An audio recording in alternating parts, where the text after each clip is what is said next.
Sene Amachasa foreign news no yɛde ababema yɛkyɛ final pay and some our show no so na wonim sɛ me no kasai yɛnim sɛ dwumadi yɛfa no sɛ Copa America and some nagusu alcos and watch Euro sadia no and so alcos abrɛ kɔba sɛ ɛnura wuram and some now chasa Britain owura yɛfa no sɛ lebe sɛ mountain agenia yɛka no sɛ Silverstone nyina no yɛde wo nsɛm pii na ɛbɛma yɛkyɛ final pay and some our show no so ana ba no dwumadi a yɛfa no sɛ Olympic Games nyame yɛ adom no and so ɛba so ɛnura basketball yɛwo sɛ Spain ɛma and afro maya your father said Greece and Romanino and some aqua for the first time a free and red father sir I yes Giannis and Tokunpo one on some my I just say Greece amino one was qualified quadrumedia your fun Olympic Games our basketball maybe see that say one was so qualified and some night just and Teton and just not peno yet the urban baby and commodity free and some answer or your Tidia Basende Jumedia fans of Copa America and some Nagusu Alcos so Unum Casino report to me Yansa Proso woman you may cause so I'm a man for Tidia Basa coach na your father said to rival or you'll be on no and to me and stampede authority and some now boys were so no Tidia Basa baby our coach Andrew and no love for archers why you're Jume draws and Kabia by now what to me Sompa Mama McQueen na menya selection night as well your coach no Yababa penalties boys way and some can call woman can circle our coach Pajanas Amuma Mura Massa boys no and some unfree Koreas here not as my command choker I'm just a 2 minutes of him what do you compare the opposite number and also Naya Juma Aduma as a teamer and Naya Juruguaya not as a run also actually Sampa one Juma our Bramano Casanano Peno and also Maka fan Sampi and some Jabana Jaminian in answer what will come as a coaches in Miano Bakum Stamp authority I'm just a Baku Antimia Stampaniano and said Yamensa Canosora your father Sama Cholo Biosa one quite a basa football no and also from now, Gentia football and some come from any said maybe a terminal now boys the jambo be a dad you want to move and some the our person so the penya bola be our chebakum you know now we young quanche na chasamo bote and some other quanimena must some born I'm a baba baby I'm a baba Daniel American quani adimo did about Sunday be a kind of some born about commercial what to say as I said maybe a terminal no born in your sikasamena will be a pesicant Bona Sissa, Amachas Adena Efa, Nankanom, actually Papa Stadium, Ninano, Manoso Majaye, Na Anadi Abia Wajabe or Sabono, and Nipa Ayatapo, or so the woman in Mreka Krabi, a bedroom no be anywhere. One of some other attention, Abama Bo, among for best chef, on my attention, and some other sports. Also, I just a real fansa on Maya Juma and Sodom Maya, your fansa Juru Guana Chasorano, and I am a cello Biosa, and I also the San Seminano. And some other Baman for say, and I'm for crowd himself, Bassa supporter, or okay to rank and say. Hendrick na remarried for autonomous and yo now was it best on what you bow Corana Bonichas Adiche and one of pounds our Ghana no was Hendrick na Mosusono Society and I remarried a fat the next Pelly and at the next one wine in England Hendrick no and so I brozo AI Pelly.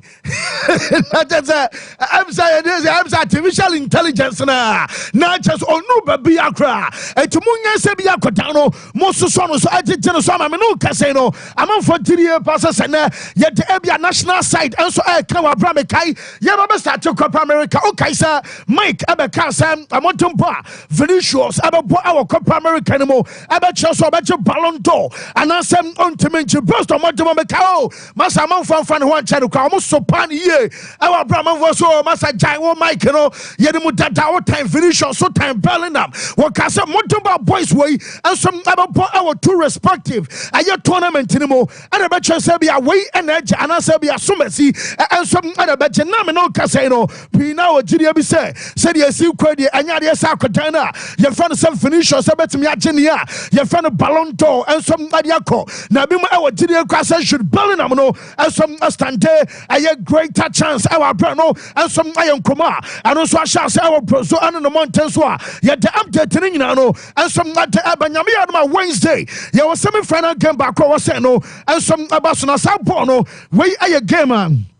Netherlands and Mino, woman any England, and a boy, and a back of Faina, and a one about third place. Netherlands was say on the day, Mama Dinipa, Makumaku 80,000, and I come, I have a baby on game a basso. When I'm saying, I your document, make an no pressure, I your signal, iduna, a ho, and a Samat and a basso, Omunia, Jaminian Sam, a nipa, a bedroom, our stadium, Arches, and no, and some I your signal, iduna, Metis and Netherlands and Quano, Woman Dinipa, Makumaku 80,000. And so an alcohol now boys no crash house here woman some ayo press conference and yate me won say akwadana fan say ayo van de ven or say Bukayo Saka no still show and some Manchester England do team no van de ven sem onim ne pa na oni nyina bo our Premier League no mo wa fasim ayo Saka twice esansa yenim kwade nim say London derby and some about so home and away into no van de ven say Bukayo Saka mo tempo no wasem ombe hu kwa mefaso a woman some to me stopping no na ajabia what I say be a manager and Emma started and I say be a coach your friend so not come and Emma started game against I Netherlands no and no bon say be on Ebenya be aba and I saw be free bench and so anaba yes Van Dijk say Nania Jessa, one of boys were qualified across semi-finals. Now we say what in the birthday. Now according to Quadigapo and some our press conference, I say another piano. Quadigapo say one more tonium. Emma Van Dijk, Emma Jessa Van Dijk, and Nania Jessa for the first time in 20 years. I feel and a Netherlands Amino. One more some qualified across Euros semi-final. Now Jessa will probably see ya. One more so called semi-final. I had 20 years ago today. So I'm not a dear anymore. Na chas Netherlands some to me qualified here. Na chas I need some else at the mano. Na mami coach na your father say Gareth Southgate to them some for say England for them omanam just and I drew I semi final at there I one qualify from the group no chas on route a quina na chas omanam some other ba I semi no na more for over Slovakia wo bo I Switzerland say for because a big France a big Netherlands a big Spain and some any day and almost so much as England and therefore 80 omunya draw and not just a lack and coach and massa ebi amun follow football and say ebi amun follow a tournament dinti obeka say England and therefore no say top group and the moment to so top group no say na be call na omo previous a tournament ni nyina no yana England tanya de more dempa na die omunya de kama so obi akasa yintie Gareth Southgate understand the teams we played are because we won our group. If you go back through history, England had different routes to the final because they didn't win their group.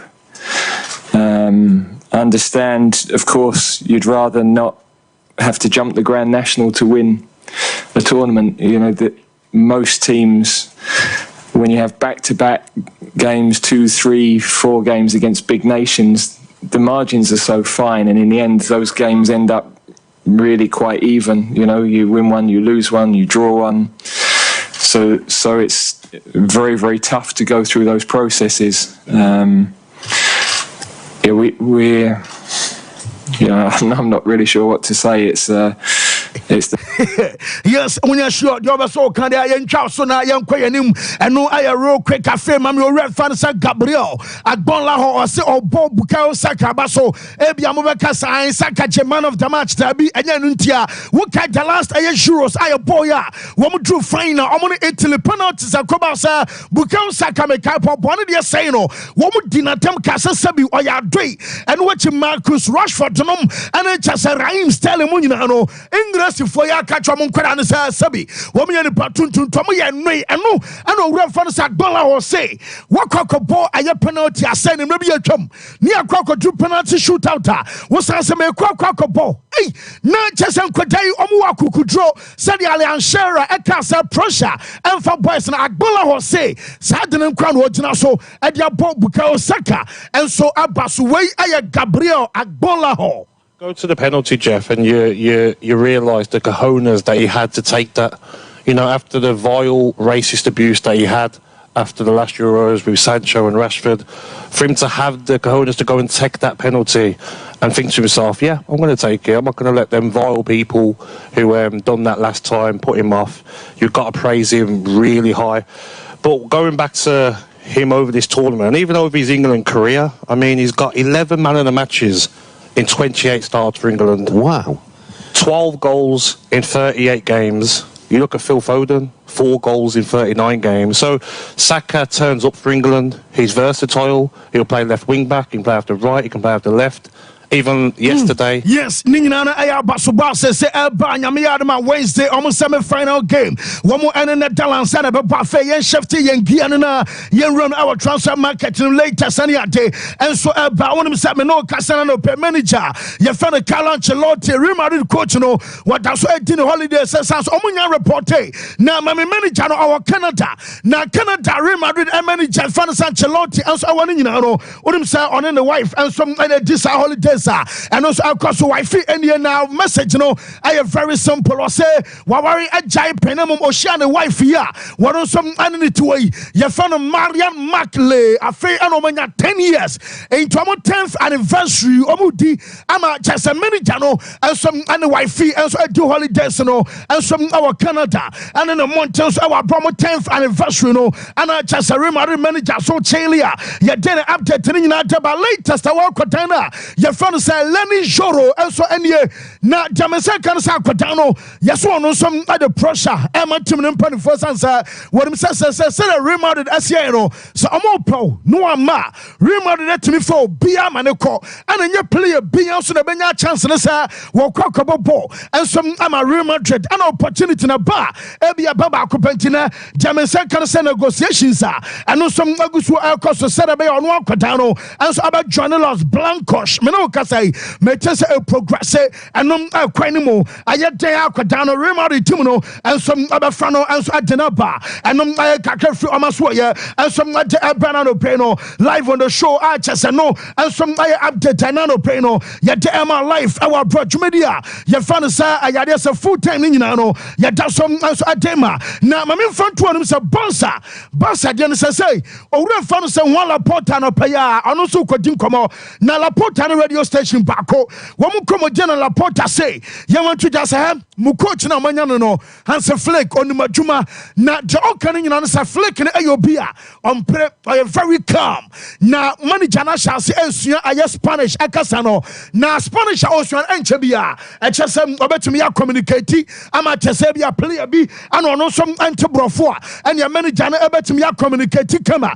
na oru an say presentation of manager fanasa flake ababa so ansana bonsa motu akojurus akwakoya ayamo processing and before I said to me aba fly and some akoya jurus akwakoto so and aya processing no mo president say manager no mo be natural presentation no and some ababa so na owura say Adiaba kwa dwen players or oma propra ansa me beka say Ronald Araujo ebetimi akobese 2 months and wache akwara na fan say Pedri and some abakobese a month and half ebiem and some aye Frankie de Jong komunyina na mo abro run say Pedri dia no was say 1 month ekoboso me enemy enu achidie na chesa akwara na dia ebe dwen was besi na Araujo dia ne die womunim say dia adenam anso besi akono kwanyame anim nie aye bad news Adama Bonsa say about start this pre-season na Araujo apra na Pedri and some apra na omubusa coach no so pani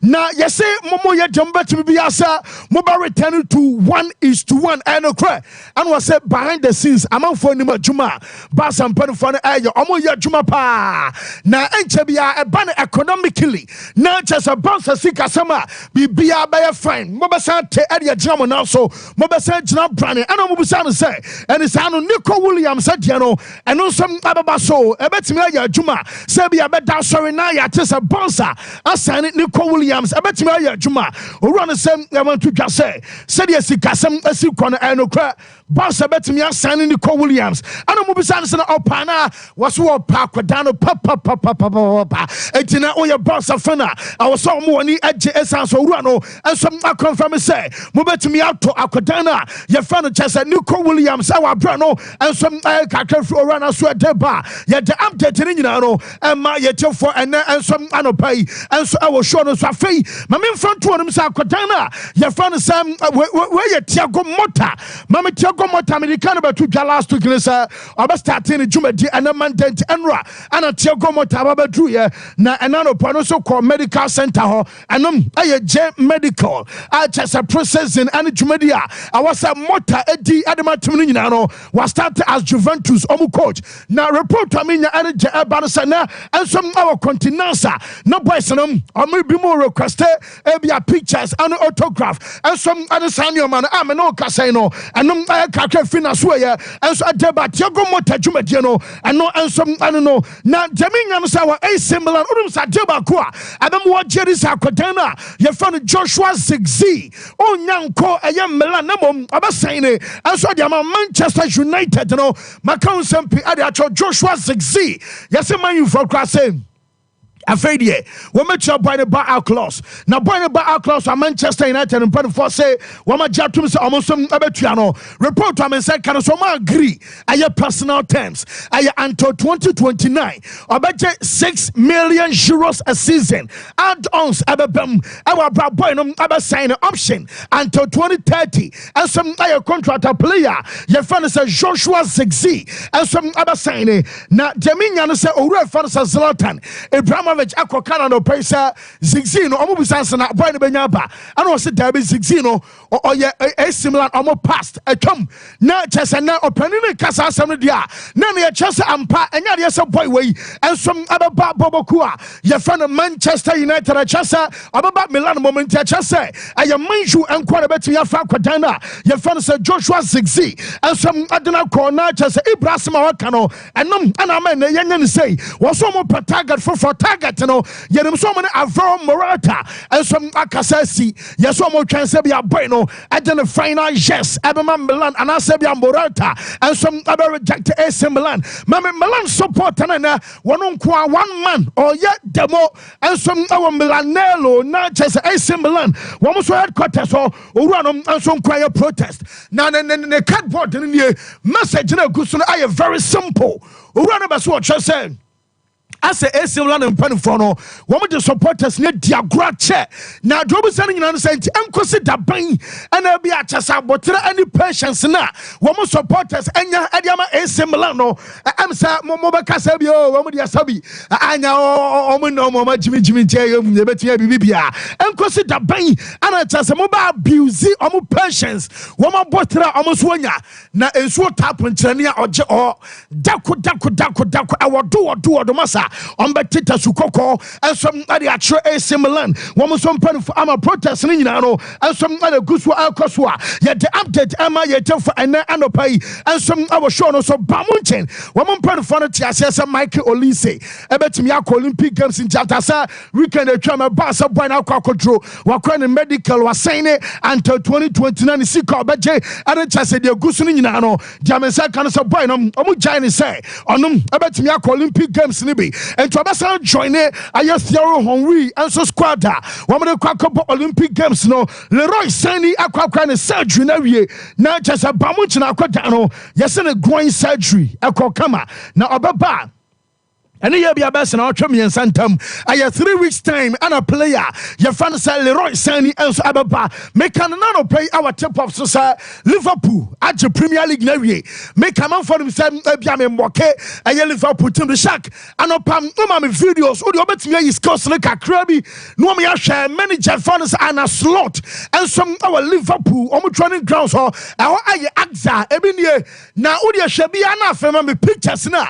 Yes, and now we just later ya many janam extra boys ni say masa unya bona druba bia ya your body ni say my body ni anti ashak me das ni video no udi ma pictures na me ya take to abi and a slot extra kwara ni say bono druba bi na say bia ya piamo wa aya ya say u secure marka u job body no u linear kwache kakra bo so was ya ni san masa wo hyehyem kwada no am say afi dem say one Liverpool be share first match there am betimi about 6 Liverpool team way na Jaminya say omo wetina senior cause we say senior players no mo na nyama omo say an slot ball masa I'm sa tiki taka crown fan ho enti I'm sa fi omo asabi wo mu tiri wa pap gadiola nom ana slot nom and Enzo Maresca mo no wo mo abaya djuma pap and omo se Mikel Arteta be so oje dia jiso no so kwase ni tiri ho ase de esi ko owura fa no ana slot nom no am so aya djuma fei ma me owura fa no so Ruud van Nistelrooy ye kasai wa baba dru aye Carrington and ano pain. Nah, Mebeka say Manchester manager say answer no best day. Just a Ruud van Nistelrooy and the Owura fan say aye Rena Haka.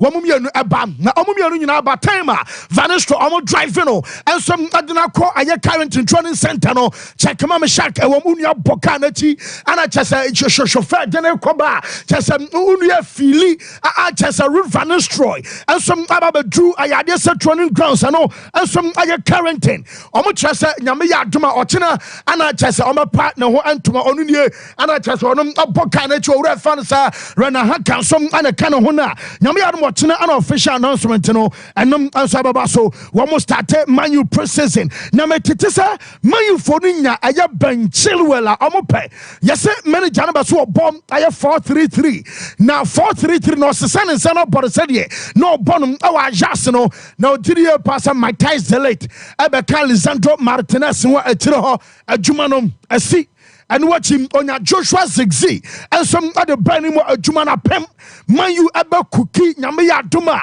and I this is in pa yes ebi mu gidi e ba se coach no we fu sa fein and a pressure every no so adan what did he about safrin as just a structures ebeya dwuma our man you enunti as you obi mu dan ashwa fonom and e bia breathford denom and just ampanfo vivon no nyina no wo mo fa Managerial no na just one coach na concentrate our pitch no so apart 3 points no and some adama manchu na Amad Diallo yes enche bia nkomodi ebe koso se be aboy no ebe extended the contract tama bobokua ye fan say Manchester United akwana ne Wamasem Omunjane Amanenko Arsenal. Makana last week in this Akodana, you found a Ricardo Calafiori, or you'll be Arsenal area, Omofana Denaba, Mechanisiko Baje, any years of signing in answer to Mao. I'm determining so bueno, Yasim or dinner holidays after Italy, and some free Euros, no, by dinner holidays, no, and some our Maldives report. I mean, you say, Namaya Duma on the 15th, I know, next week, Monday, and Akodana. You found Ricardo Calafiori and some Ababa Arsenal. Ababa signing a contract, you know, and some Amabobo fans Arsenal, Bobo Kona, and Kakranos Abba. Now Calafiori Abavia, Jaminian's Arsenal team, no, say Arteta so still on TJ. Now Mikel Arteta say Rafinha ope. Mekanano pay say. Rafinha no wakache deko se onko bia o na yeso mo the assignment ama deko se on try se oba convince akwada no na yesi adwuma kese pa ba ko da ho a chese ebeya den ama coach anaso wura ye fa no se deko and some oba convince Rafinha ama Rafinha some afri basa konsansa na nkomba so mo to araho and chese bia de young mo wo mo so na proprai e chena wo Rafinha ntempa ye ja kwam wako bia tiase basa de wo ko ada Chibiaba Sabe se boy se da enti adwuma edempa so be promise Rafinha Arsenal abasam omodi player any sika echo celebrate Rafinha no omobetimi afa no enso adena ba ne enso aye first day and officially Chelsea announce manager na your friend Enzo Maresca Chelsea coach ye guy masa na go jero wo ba betena senior said you see ya nyoma wa brother say owura fa no say Maresca enso abani nyina no mame mfanto no say the first words okasai na ne kase no mo di kan bisa so pani wani agem anya bia de kan wani afa say be coach ama Chelsea na otenden ade na wo kan so wo kasa bia na nya Chelsea de wo bia nim sam aye team kase den da wo ba aye nkunum supporters no mon trusted the process bibia ba kama mo be din kunu ba je titles ani ade na mom coach ni say you want to just wonom or consider Chelsea say omo one of the biggest clubs our asasi so ya ketim so mo so our asasi so Chelsea aka wonti we are very proud say wonom ana ba coach aye Chelsea team no na onim players ni nyina Now be our now point to say coach ama Chelsea there. E sit down on him place you know so ben na otwemi enum and na otwemi ensanie what the 2 to 3 weeks and now share matches dodo ade ama Chelsea. O ka say me be ka say we request for Chelsea and matches o ma ball. Ama send man nyina no and some ade man e wa bro na odi ne holidays into story na me be ya and e be say Elkobo Sumini no report to me nyan say coach ne say what na otwemi enum akọ na otwemi ensa e ya hwe Chelsea matches dodo na on players ni nyina wo twensa on beba wonom wo bobo and Marcello Lippi wo bobo and Carlo Ancelotti wa ye adwuma and Manuel Pellegrini omo nyina no wa keka o ideas abom and o deba be coach e boboku a ye fan say Chelsea be bia be fine ye ni kan tie coach a ye fan say Enzo Maresca ne first wesa ono some adi kan at Dubai. Enzo, first of all, a very warm welcome to Chelsea. How does it feel to be sat here today? Thank you. Yeah, very happy, excited. Will be a fantastic journey. Exciting to start as soon as possible. Tell us about your first week at the club. How important has it been to get your surroundings and the people at Cobham at Stamford Bridge? Yeah, it's been quite busy. It's normal at the beginning. It's always in the same way. You try to know all the people around the training ground, some of the players that they were already there. But the feeling is fantastic. You mentioned the players. It is a squad full of talent and personality. How excited are you to work with them on a day-to-day basis? Very excited. One of the reasons I'm here is because I'm convinced that the squad is very good. As you said, it's full of talent. So the most important thing now is that we are able to create the right culture that drive us through the season. Yes, na Chesano aye kakrabi and our Chesa way and so aye first words and a Chelsea manager. Your friend say Enzo Maresca so at the San Seminano at the bounce of friend one me Chesa Chelsea. Woman the pressure kwakoto aye Dortmund as almost say almost right footed winger. Now me Chesa almost say Karim Adeyemi. Now Karim Adeyemi na so almost say so peno. Yes, be almost pekeke. Almost the pressure to aye Dortmund so woman today about so many Adeyemi e wo benkum so abeboa ama Chelsea so atimi akona nim nemom akona na fa say William Estivayo yakana asmachro boy we na bebeka say omubusa name say when ana oye the next big thing after onu name ye shede nya obi asa boy name aka say eye William Estivayo boy no and was say kwhye go bi na no goal o hye say ref no coach aye bahia ye fa no Rogario Seni wo kana o maybe atwankwa no body ma so goalkeeper no ne so say akona we de wontimi mark no kra manye yes one you so F word at the precede I am mark no na chasa untimi F mark akodai e mane nya akoda no ho ne masa mo de this season mo nya dem open the finest year kono masa enkoda we ba na chasa William Estevan oni ono na chasa name aka na asem na ban ya so coach ne say untimi mark akoda we na mane nya ye masa nyam ya mo be kuki brutal a chasa ni nyina no kakra frimo ensom na ba onsam ni nyina no yede ema yete for enano pai ensom awo show no so na yese akona na mfa no say Joshua Kimmich no ayo PSG yeso om jiri ba say o manya Joao Neves edia ene Joshua Kimmich ensom ayo bia ne bo no ebe wo fam kakra entim ombetumi afa Joshua Kimmich enso edena ba Paris Saint-Germain say meza ho yede bibia e fine there nyame adom fancy say no pe da wa beso ana wo boy Estival na wo bo Maresca ana wo kan ana yebe say ana Maresca say wa players na nyina mo ya mo hubi o mo ya mo hubi papa na emi say agro ne hyase a ene yebe hwe ba bia obedi Chelsea hyase we ye hu abrentenyi news biem some de bia say ya sana mo hono na Todd Bowley ba wa coach bi atena wa mana abro one season da yes so unya de a obeko de mo fa ba no so nya de yate ka de mo do mo ba na kura bibi kura de aka de be yi yate ya de mo do mo ba no mo nya de ite de da mo di me hwemo fancy ma yen hyase na yen ni nkomo ne mfam free say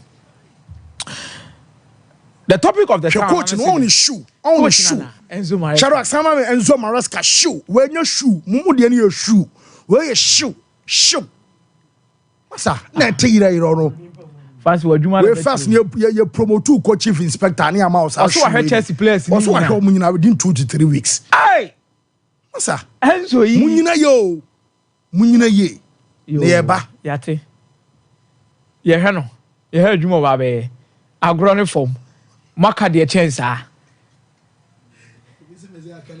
said you sitting nim the players or nim me skills bia during the season bia ana player we de ana coach ni hunu ni yusu ye mpesa de no mo ye mimo mami wan mo oh mo nya de some de what's me kasa bi mo nya de fancy omo send messages and fancy relax so na den we be say jealousy akomia yes akomia jealous me ana Chelsea Abraham nim de be season no some de football sa Chelsea page sense of Chelsea de bia yeah pencil her pa yeah pencil her me there was only one time anana me Chelsea me ti omudi ana bibi be si ana me hihim Roman Abramovich time because no so oyi ba ko adi no de foforo ba de ode na ba no eja ano no obe make sure say in the transfer market no players be one more de o me ba wa wo ti a wo yem be hyew omo ma so omo me flop omo bon ba be bo na let me say Todd Bowley mu de je Musa nya abotre kakra because Pochettino be yan tensem a mo kan ye ma ye nyina ye ten ni nsem a mo ko soro ba fom ekosi sei Graham Potter ekosi sei and Enzo Maresca ono Leicester City ni no de o ma qualify from the championship de o ma ba. Let's see what he has is to Africa no better test the Premier League na hwe afina na subo beba on se coach bi obeba bia no wa subo aye de bono we na subo no me pe subo kro na ye de be bono no aha ti na subo no ye twen ni ahwe di no munya no fancy Marcelo Bielsa akoke kansem bebre na Shadrack betimi de Marcelo Bielsa quote na to so ama ye hunu de na all patch da na afi ye di nkomo we or say more people watch football but it's becoming less attractive because what made this game the best game in the world is not prioritized. What made this game the best game in the world is not prioritized. No matter how many people watch the game, if you don't ensure that what's watched is pleasant, it will only benefit the business because the business only cares about how many people watch it. When the time passes and each time the players who deserve to be watched become less and the game produce is less enjoyable, this artificial increase in spectators will end. Artificial spectators or artificial increase in spectators. Fancy, it is true. Now, Skabebraba football. Number 2, we are building world-class stadiums. Number 3, fancy, teams are investing a lot within their clubs. Yeah. And I no crash so supporters cost stadium bebre beboa because enei Shefan Parks ahodo omo ye during Qatar 2022. Shefan Parks omo ye wo Germany abra yebo the Euros. Stadium boma e ma chire so sa ye dey e boma di padodo na ye dey e hwe games ni bi. How many people nanya akonya heard the World Cup final? Fancy di Maria. The UEFA Champions League final between Real Madrid ni Borussia Dortmund. When ni pa hodo omo hwe sa game no. E wo wiase afana nyina. Even the FA Cup final between Manchester United and Manchester City, you look at the number of people who watched it. The final day of the Premier League, shenipa no attention wo ho. Fancy di Maria. Football no de no crescent spectatorship okosoro. Scabem. But ene ya ye bo ni mprempren ya ye hwebo yi de fancy di Maria. O wogidie bi say enyoma ma ago kansi na se ball na ye bo no. Eya akono emu ye de no. Ya tension ni ho. De hia yes kasem. Ye here is supporters Beba Stadium. Ye here is a yes stadium afe. And now say ye sports washing meaning your man who do bebre. Say the beya the business part of the game ni betime tumpong. Fancy. First baby amidi can raise the issue ni say. Enkofu ko na nkasa na omudi football na nim na omu ye FIFA na nkasa kra no. Eska. Omu main priority around the game ni ye den. Eska. Eska nintino. The schedule na ye hye. And the various football federations, no, almost schedule so almost and fancy di Maria. And it's always expected to say player be kuranya na home. And now on tina fie, na onya da je be and refreshing the body no ba we giving the best in the crown and ehun hia wo mo.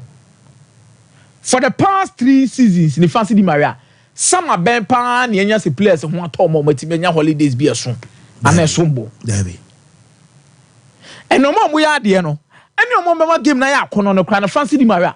Omubo game na me hu sama for do na wo a certain perception about what he said that coaches ama game na too tactical. True, the game has become too tactical.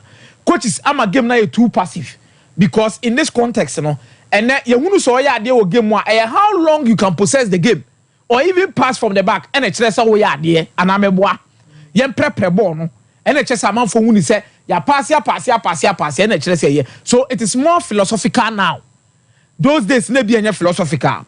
Fancy odi anono to nchen a ebi beka say na players a hold on no musi akan na dodo na hye da nya de na talent ne wo fam it na most of these players no omuntimi enyere omo ho mo e ma de a game ne be yakono no enya akono. Fancy I agree with all of them, but I think the main kind of idea behind what he said is the business part of these things they are trying to do and how they are trying to make the game too much fake to a certain extent that they are bringing in supporters to the stadium, increasing a lot of matches. Said the Bayer Moon nice abede, Ebekeska.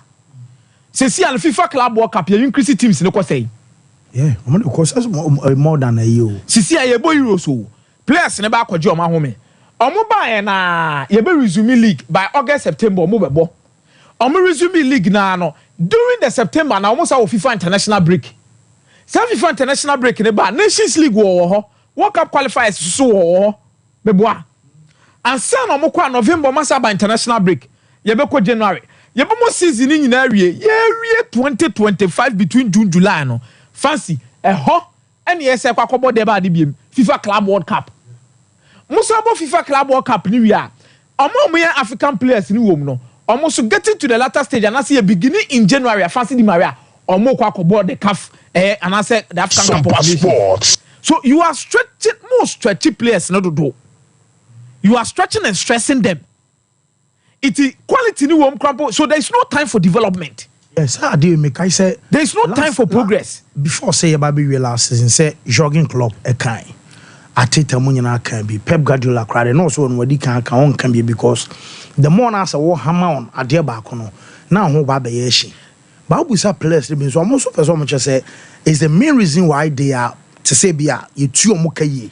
They are well paid. So now the main focus is about it was say what is Kawa to play £100 million about also Tenica. Fancy £100 million, the only betting can stadium revenue. Yes.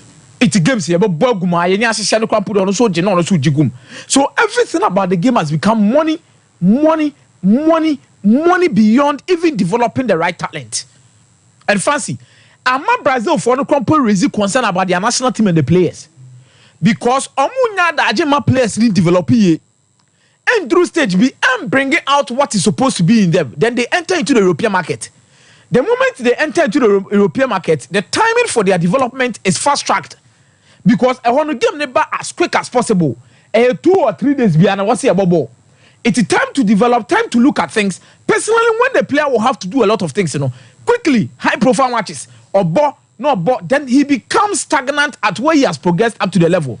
Then he becomes tactically inclined to adia yebo to say do a robot no tina faako me bobo ne man sa na pass gina pass yese sa. And fancy, this is what Marcelo Bielsa is talking about. Me no, I won't go into the context of the quality of players we've had in this system. Fancy me and a game where boy. When was the last time I typical number 10 score more chance for this particular game? Yeah, okay. What am I say? Now, even typical number 10 has moved on from players who had a certain specific skill set of entertainment football. Only limited to assistant goals. Into your number 10, no one assistant goals are. Upa train about entertainment football said they will say about Obi and Fahu. But who said send Odegaard money at that goal as Mubon, typical number 10. A typical number 10 for the ball. But then Odegaard ne kwampo the number of assistants ne kwampo be season number 4. Yeah. It's about numbers. We saw typical number 9s who were very creative and good, and we had a fox in the box. But then Opa Kotrene the office of Pebia fancy, they don't even care. First, now wingers on your line so or better te wa twetwa ye wo ho adwuma, but then afraid be inverted wingers. Jaguelis born no born quite typical number 10. Yeah. But the Jaguelis bubble wings. The game has become tactically, I say, you may be a brusso more limited boys and abilities. Yeah, limited the boys' abilities because I will not say some of the tactics you are using nowadays. Never been who. I ain't got you the first person about first nine. Oh, now say I do maybe no more. You book at national. Mu introduce the likes of Super Ronnie Libero Muni and the ading in buy. But yesterday we saw quality and the freedom you expect your players to have. Now players can't put any freedom. Ocheba coupe se pass. Oboko yes go back coupe. And crowd will be yes go crazy. Did you attempt? Name how many times in Yanka say so you sorty players. Yes, you hear Rainbow Flicker. Did you attempt was Spanish La Liga? Look at this. Born a day fancy. It is becoming a business. Now, you did Gary Southgate dinner tema Gary Southgate once but fancy the Maria. He is getting the results. Not the beautiful football you would expect an English team to be playing. I'm England for now, so I'm a expectations be that honor. Me meaning baby for free. Because all the English national team World Cup no apart from 1966 or Moji be that na fancy the Maria. There be in terms of the Euros, England in be that. Open teams or more medals a hold even the Euros no kwampa England no onyame. But the expectation is that England should be winning these competitions. England should be dominant in these particular competitions and be making sure say omubetimi age. Fancy. Onye the most exciting manager you would love your team to have in terms of beautiful football and freedom on the pitch. But in terms of results, he needs to be respected per what he has achieved. Sompa Sports. 100 games for the national team, 61 wins. Fancy. That is averaging 61% when it comes to win rate. What the total records at even major competitions as to various national teams that they be able to high pure mona. England has been there. It will check the record of England in terms of major competitions. Under Gary Southgate, 2018 World Cup semi-final, Euro 2020 the final, World Cup 2022 quarter-final, Euro 2024 they are in the semi-final. France won in 2018. France exited in the round of 16. The Euro 2020, the final BM, the World Cup 2022, and they are in the semi-final. What check teams are here? I think under Gary Southgate, England has been consistent at that level when it comes to knockout stages. Yes. Between 1966, Babesi time Gary Southgate by now England are winning 1 out of 7 knockout rounds. In terms of penalty shootout, also no more problem with penalty shootout. These knockout rounds are but no by 3 out of 4. And 6 knockout wins before he came. But no by 8 knockout wins. That's what also part of criticizing. And he's being criticized because of how the game model has become. And this is the only country I would say, Pep Guardiola national teams and most of the supporters has been spoiled by that kind of football. It's your man who be a sometimes the football selection are me fancy but football is becoming more about result centric. It's a day Gary Southgate and mom with the results are the flowers Zegzi and mamu nye de wo ho in terms of goal scoring on Moro Hoyland so.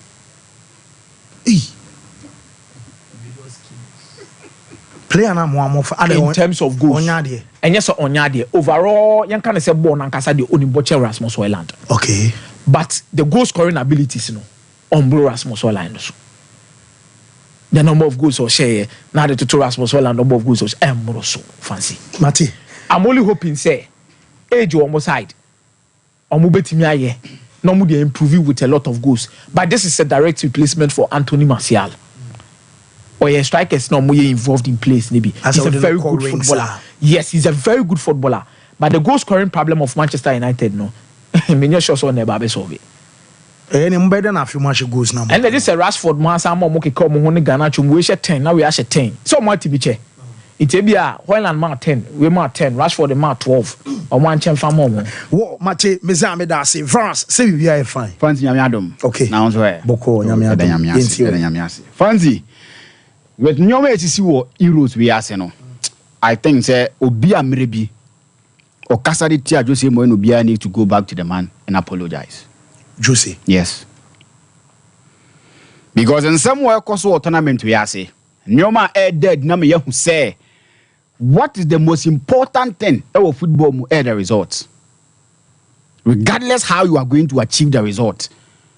So when your results, now team no tournament games that's the most important thing. Something that you did Jose Mourinho at Manasi, a cassette Jose Mourinho when he was doing it.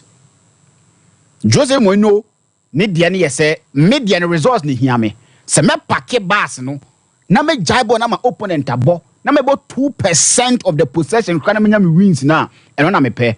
But many believe that during that time now was say football.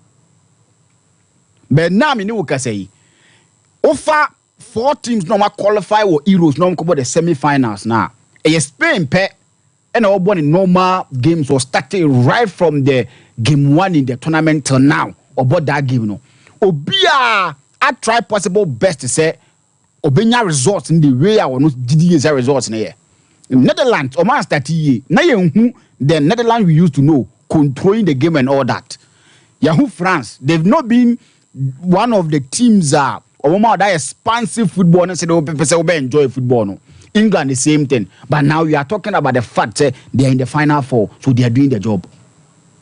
If it's sun here Canada, then maybe buy and here tell Jose Mourinho, we need to go back and apologize to Jose Mourinho. Because Omaye who said the most important thing in football is you getting the job done. You getting the result. Regardless the team near you will be careful. Unya result no now call anymore. That's the most important thing. But yamfa that respect, yamfa that na majo say Mourinho. Among for break cause what the trophies and all that. But among for kasa no be tuntum ta ni football ni nyefe. Mama kai ni days at Roma or say as training back could be saying say or my win but as opponent ni ball ni nyina o say o mo pe kro betimi ache ball na kofie. That result in here. To quote is not bad Daniel Medi. Last Saturday, Mr. Bodu did a fantastic job on France. Yeah. To me, call them TVM to the Jose Mourinho say Copa Jose Mourinho because Wamaya who said that be no man no one kind of years back no and then a month for ye. To be just will be wow nimse all support England, all support France, all support Holland no more no. Now Cassette Jose Mourinho brebia it's all right through note who said that be a 7 no run cano. I am maybe a criminal, and then a year who you may. And I am passing the most important thing is over get a result. No, that's the most important. We are going to me call. Now we have story about Nico Williams and Barcelona, Tintina, Bassa 4% or more far brantiano. Fancy Bassa 4-3-3 system, no, and your winger friendly. Say typical winger pass on me winger me bo. Said the names are wingers here because himself wingers no almost stay wide our flank so and sad no one no e create opportunities and space that the man make for us no to operate Baba's system no winger friendly na Yama so Yama dey Yama is one of the players so Jibo na because of how he quick how he could get inside Ninti Ebuano and he from the Barcelona system. Okay. Into Yadia Ebuano when it comes to our boss argument now. But already Williams from a different background, a different football ideology coming to the Barcelona system. Coutinho, it got to a point in time the Liverpool setup. Almost created a different Coutinho Junction or Tenebape Bonashe. He went to Barcelona. Here who Coutinho Junction be him. That was it for Coutinho. Dembele. One of the most flourishing wingers are near Nimo the Bundesliga. Or call Barcelona, you know, see now or whatever. Or Paris Saint-Germain. Rafinha, winger, he's offering Barcelona system. Him. Malcolm Mubaji or Modie. I'm going to fight and cow be crabai. Or also by Jane dear. So the Barcelona system there, that hono. Anyhow, we see Paul Mobono keeping the ball to themselves. Making sure so we take control of possession. I don't think say Nico Williams is one person now. Obet Marco Barcelona system will be flourish. Said they were in the Spanish national team. Barcelona want to go and bring him, and it will bring them back to the point where they were buying for buying sake. It got to a point in time Barcelona was buying for buying sake. Top players to be near you can go back and check a lot of players at Barcelona signing your man for more. One person I know. Basa fana yo mo ya bebre se want man ya dwuna for more Antoine Griezmann. Sompa They bought for buying sake because no, he is not Barcelona 4-3-3 system no friendly because no be semua on to me more. But more bano because they wanted to buy, they brought him one to my mama bought. There were a lot of players at Barcelona in their system want to me, but if they look at the way Madrid is show team no. How Madrid no one corner. They want to bring in players Emma supporters not thinking about how they are going to adapt and play to the Barcelona system results no. And it's here we are going to get the Coutinho transfer to Barcelona again, the Dembele transfer to Barcelona again. Players on my bar or my mono. We are going to see another one. Wow. So they need to make sure say they are signing players that will make my bomb system no. It got to a point in time, Barca wings where they were using Fabregas money yesterday money ebo. No more trauma system na sin trauma bobo na. Omo that expensive football and calling for more. Omo ba in Pebo ni bibo. But when talk of Nico Williams, on to be mame for me Pebo ni bi more sa. He will need the ball. He will need a pace to operate. Barca for na nyane sa. Ntu hear Barca team no. Time enough in yesterday bobo wings wo no. Unya Daniel Visa ho ye ne dia. Bunya Jordi Abadu. Bunya Eric Abidabi ho ni na ye ne dia because the ordinary no beba mfin wa bobo ni bi. Nto no foreigns no so ni na ye ne dia. But since so omokoye ne hu wingers wa baso na they fail to perform. So Nico Williams tono be so omo tono no. Senya political buyer and here be dada na de ni bia. Oh, Bill Sykes say you are talking sense, but the coach system is different from the other coaches. And also, who players are who my bar or money coaching system near pay echo, but they omun to be more. Ronald Koeman be Barcelona team no. He knew the system and everything. When Timiambo, Tata Martino by the system was different. Wingers and Timiambo. So we are talking about a Barcelona system. So your coach now about system near different, but you get to a point in time you play the Barcelona system. From the minimum kakrama who Nico who say Nico be baokra at a point say ebia match na kwasona from the left flank ohunu so abun so mutimi switch size or not me call right or pretty free more na or ye effective our wings war. Okay, because Jibo na one thing out here now otimi the ball ne koye se do ko no asada no inside out no ado ye ni yie pa even their last game he was doing it inside out no why crossing why cut back said aba but Barca system so be koya enya de omo pe be Hansi Flick will give us the different Barcelona and a system that can accommodate Nico Williams. And yes, sir, this buy is something that me who say kototo na bia no masande aba. And I'm here kwa find same Peter Barcelona. Osha new Juventus team na. No be prepare some Juventus team eba no ho. Because over Allegri tactician. Ono jabo no ma opponent here mistakes, then we take advantage of that. Thiago Motta is someone who is strategist or no finding ways. I'll bet me their counter team no tactics are deba. And then yeah, dear ho be the crossroad for Juventus. Because they've played under UEFA and Allegri for so many years. The system team my friend Juventus no, it's been with them for some time, and so have players do now tall woman. They are players almost fit into that system. Into with someone at Obama now he believes that player be a kind of many teams needs to be okay with the ball, get the ball at his feet. No one team mobile ni bino. And then there me sukakra and move right friend Thiago Motta. Now Chiesa wants to leave not because of Ibia. He believes he was restricted. Under Allegri, he was restricted. The Chiesa we used to know wants to flow. Now man a ball no cry. Yes, and you know person walk on. So have Vlahovic or no? I is someone who fit perfectly into the system of Rafael Allegri. Now there is a new coach who will come on with new ideas and sports. He is someone he wants the ball. Yeah, Juventus, yeah, more ball. But all many there's some other coach Juventus are from Conte. The time who's Juventus ball games near Conte. Allegri befa kakra Allegri koye ye hupelo aba any coach to my bana I say each and every single time their system need change and it's one thing I'm fearing for right friend Thiago Motta because what he did with Bologna a man for any aba former players and young coaches or ends with me because now in talk of coaching, you will definitely look at the young coaches who are really doing well for themselves for Adjuma Hodwa or more ends 18 AM. The new breed of coaches, the Jabi Alonso, Thiago Motta, actually, and the last season, and now Yasi ends at home. So for him to come to a team, that almost system not be very different.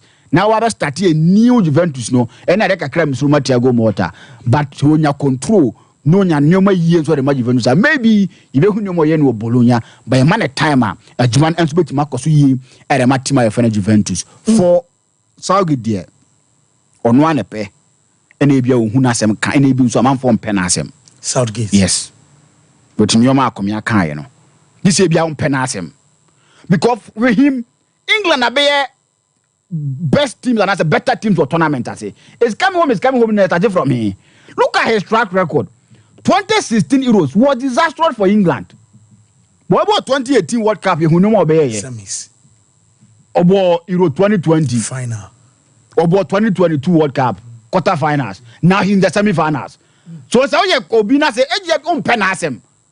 By England for no, one more effective, one more year, one more year, but the changes in no money there. Or no year change the last time, so no results at the buy. Well, Meza, we are not fair Ricardo France, and so we Mike. BBI find it. Fancy Nyamiadom. Nyamiadom. Sompa Sports. We learn more from failing than winning. Nese yaya dear na anko ya. Nyoma yesuya free mono. And then the boama a day in kunimdieba the next time. So I am repeating. We learn more from failing than winning. And failing not form a part of the steps I will be taking in climbing the ladder towards success. The contest for this year we are Mamano will dwell on England just for today. 1996, England hosted the European Championship, Euro 96, famous one. England could drew stage. It was between them and Germany for a place in the final. The game was a stalemate. Your boy na tipenko. Now was a ball penalty shootout. Penalty shootout, fancy. Ebedi England and the player responsible for England's agony. There's a day pains. Every England for no. Na a Gareth Southgate and a trendy woman. Enti minima dear. Sharak made a video na mano. This is the penalty Southgate took. Okay. England versus Germany, Euro 96. A penalty obebo low one to his right. The goalkeeper will make a save, and then it will stop England.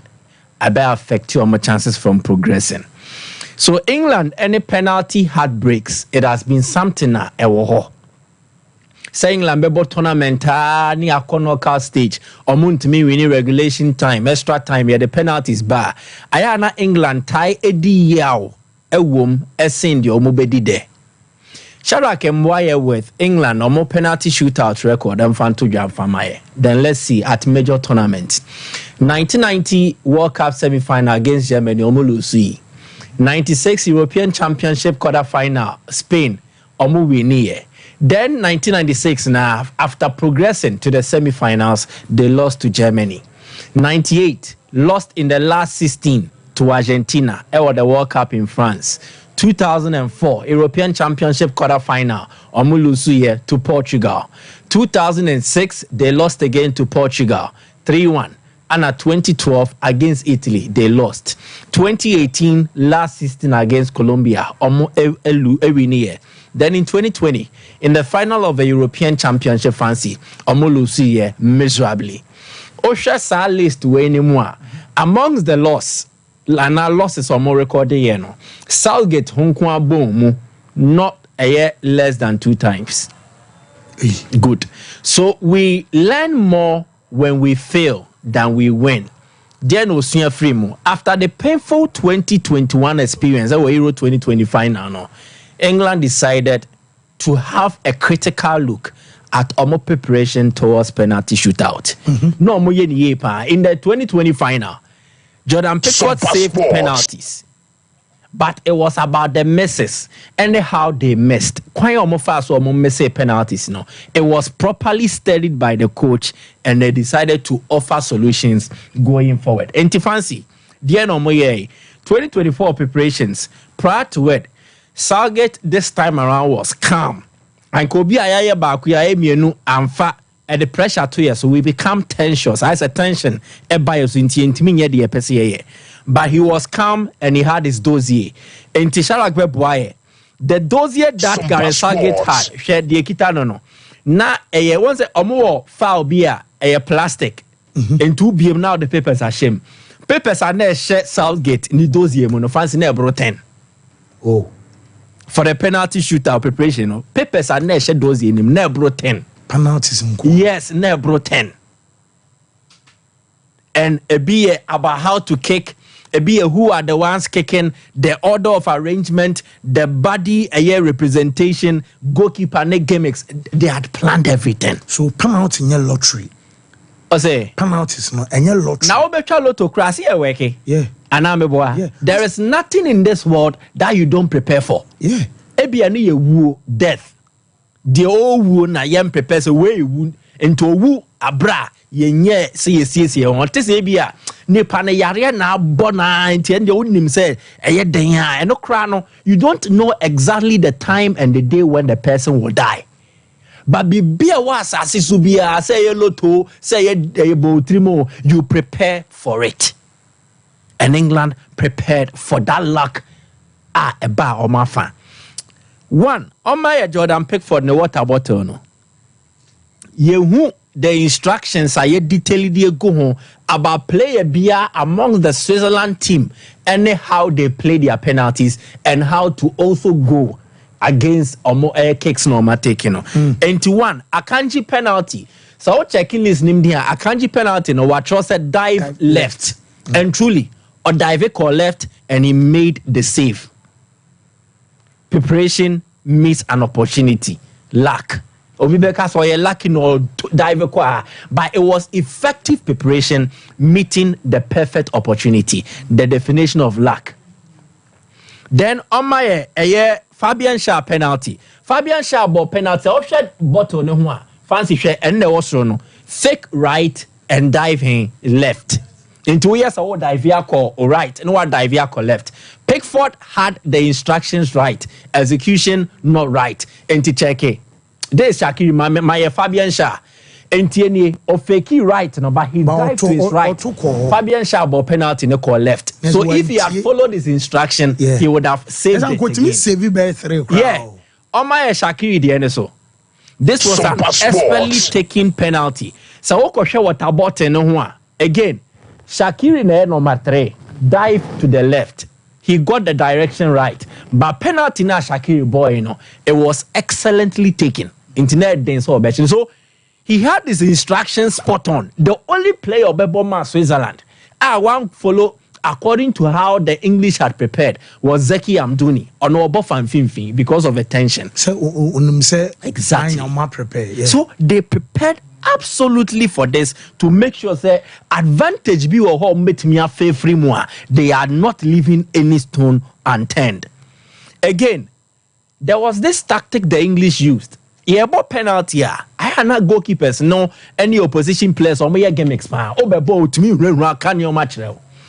Pickford, as part of his plans, was says Switzerland for any Boria or Betcheborn, not their command England teammate.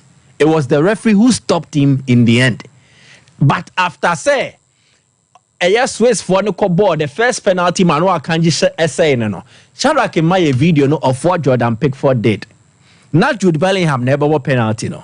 The Swiss had every right to taunt, humiliate, or embarrass Jude Bellingham into Obabebon was show.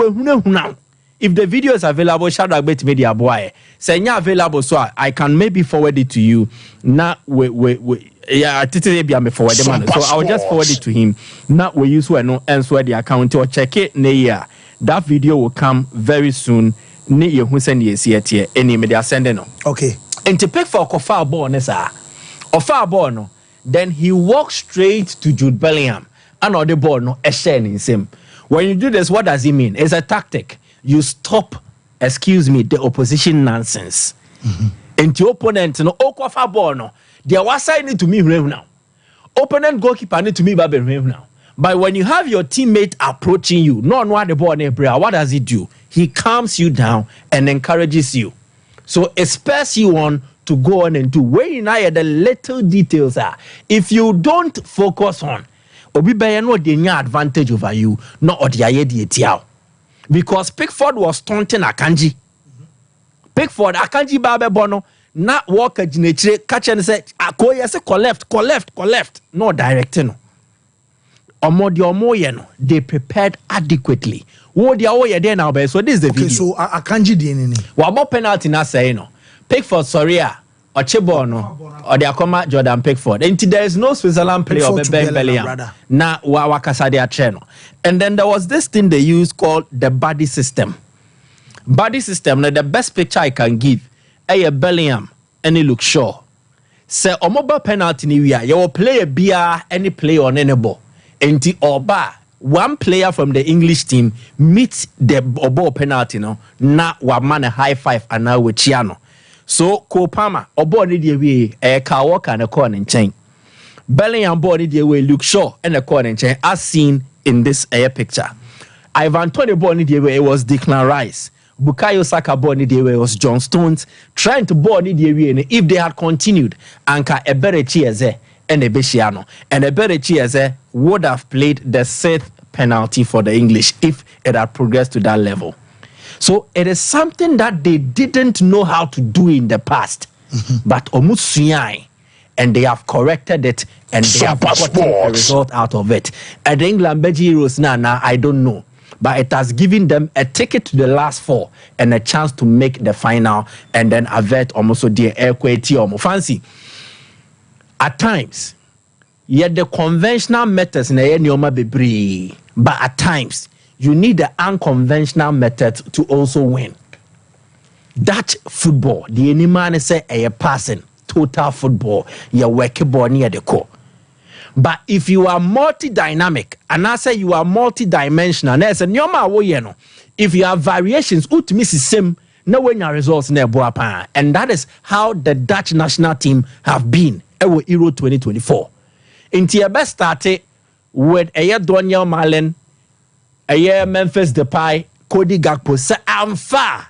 There is an option from the bench to change the dynamics of the team, and that is Wout Weghorst.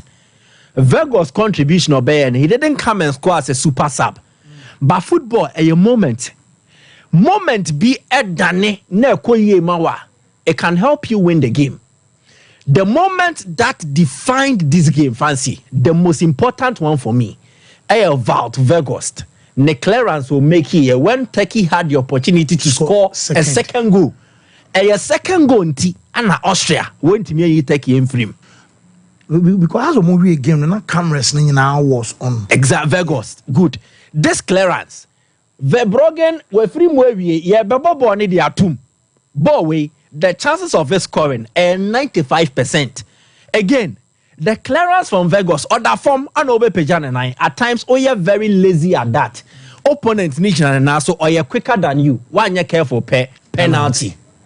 He is able to stop the 2-1 prevent conceding a penalty and save the Netherlands, keep them in the game.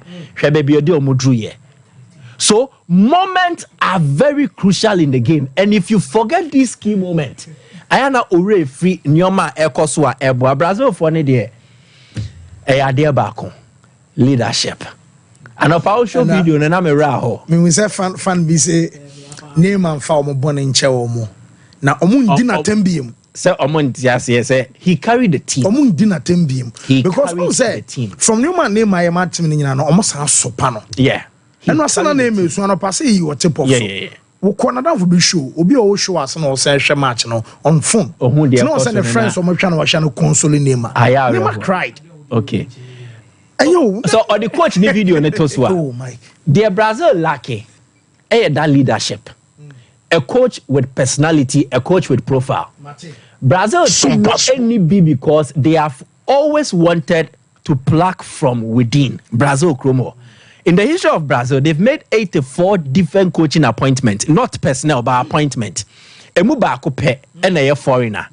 Maybe the time is nigh for them to break that agenda, move outside Brazil and find the proper personality for their national team. Yes, what me that say, Mezane Varas and Afi, Mr. Board, me say, yes. Ya bam se si ane aba betwa so ye nwe ye kra na 21st clinic say ye fan to them sciatica where Europe tour nti mo Europe no ya ben o European tour am say ya na man for typhoid so bu on mo wa manane obe den na nyasa ye de drum man ubia and say mo share online na fe mo bisa se da ben ana watch out, it's answer 21st clinic at the sciatica Europe tour. And so Ben will say, Obesabia Winyamua on says Europe into the WhatsApp number and also bet me a voice note at the Amasa WhatsApp line now. Medebema Yabwa Emma sciatic nerves and that's when I want then number or your WhatsApp at the Abaso 0244 915116 0244 915196. Some number na be voice note and simple obe WhatsApp e de abaso ye be boa ama Europe ba bia obi an ye be hia na afi ye tu o ya de ase e de amesa se Ghana for no de asiatica ntini papi na academy omuntimi sorry enko omo enjuma so na time about product no so make can for time about mission no e de amount time emped for se honamre ana afi malaria fever so by droi and e be boa ama chese ni padwane benya ho de mapa enti se wonum ayo no wonu ma to aduane nya odawadro no aye time heba mixture oba wa fafro enye man wa ofofo lactating madani kwan say onum bi ana oba no so onya above 12 years e man num time heba mixture ne bi 10 heba mixture and the capsules anso beboa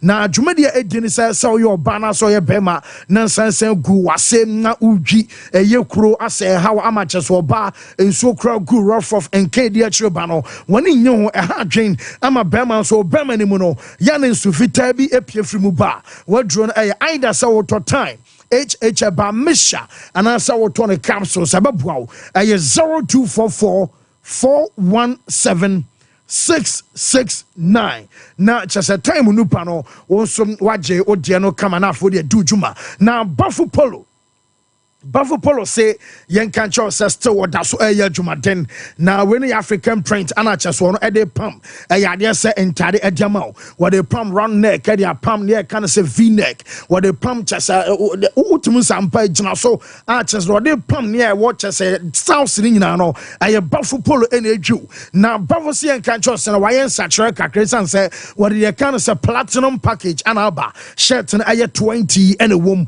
your diamond package shirt and 15 gold package our 10 shirt silver package our 5 and our bronze and so between 1 equal 4 shirt and our Buffalo Polo at the mouth now Buffalo classics no ya the lapel tops and the down and our colors designs and so shim arches and you know and my way fair program o ko be bia Rubiano o damusrum ko arches no aye Buffalo classics our diaba now Buffalo Polo se opejuma for enti o ye fashion designer onu matade pam o Bana so your bema bomodian so be bana fe ya fa wajuma a free delivery and so ye bi e wo yaso ho Buffalo Polo e wo off Santase kwan so ahenema kokobin 0249 600 789 0599 899919 Buffalo Polo abejo so op what papers ni nyina no brana beji bi efer free na so e mo a mo be se mutu bi ekoton mo so ara mo pede ma ho dopi enso ato oni kuma se kra men ha ho ma wo de design a open o picture nkwari a WhatsApp ema open so a better still obetimi afre ye be send pictures wo eno ye designs any colors so just a varieties one kasa betimi choose from no ye be send ediamao be side lamps ye bi e wo yaso ho benya bi ato ana fe TV backlight no so sabe can be your blind curtains also window no a 2-in-1 and I say be a window and so I 3-in-1 crown sabe count here na fe aboa ama decoration I plastic wardrobes and a center carpet and diffusers and my offices so and it just all them I shama flowers no and the wall clocks and the water fountain yeah the best spread about more running hotel and the guest house in no or some pebi and so banafi mo beji bi and so kwa dumpizi a dumpizi to na akwese pharmacy agyeman building nam anya yera kwana fe chronom barrier ye ne market nam di enimhwe eye 0540 353750 op abajo so yenko break emra ye ba ye ba berem e wo fie ye ba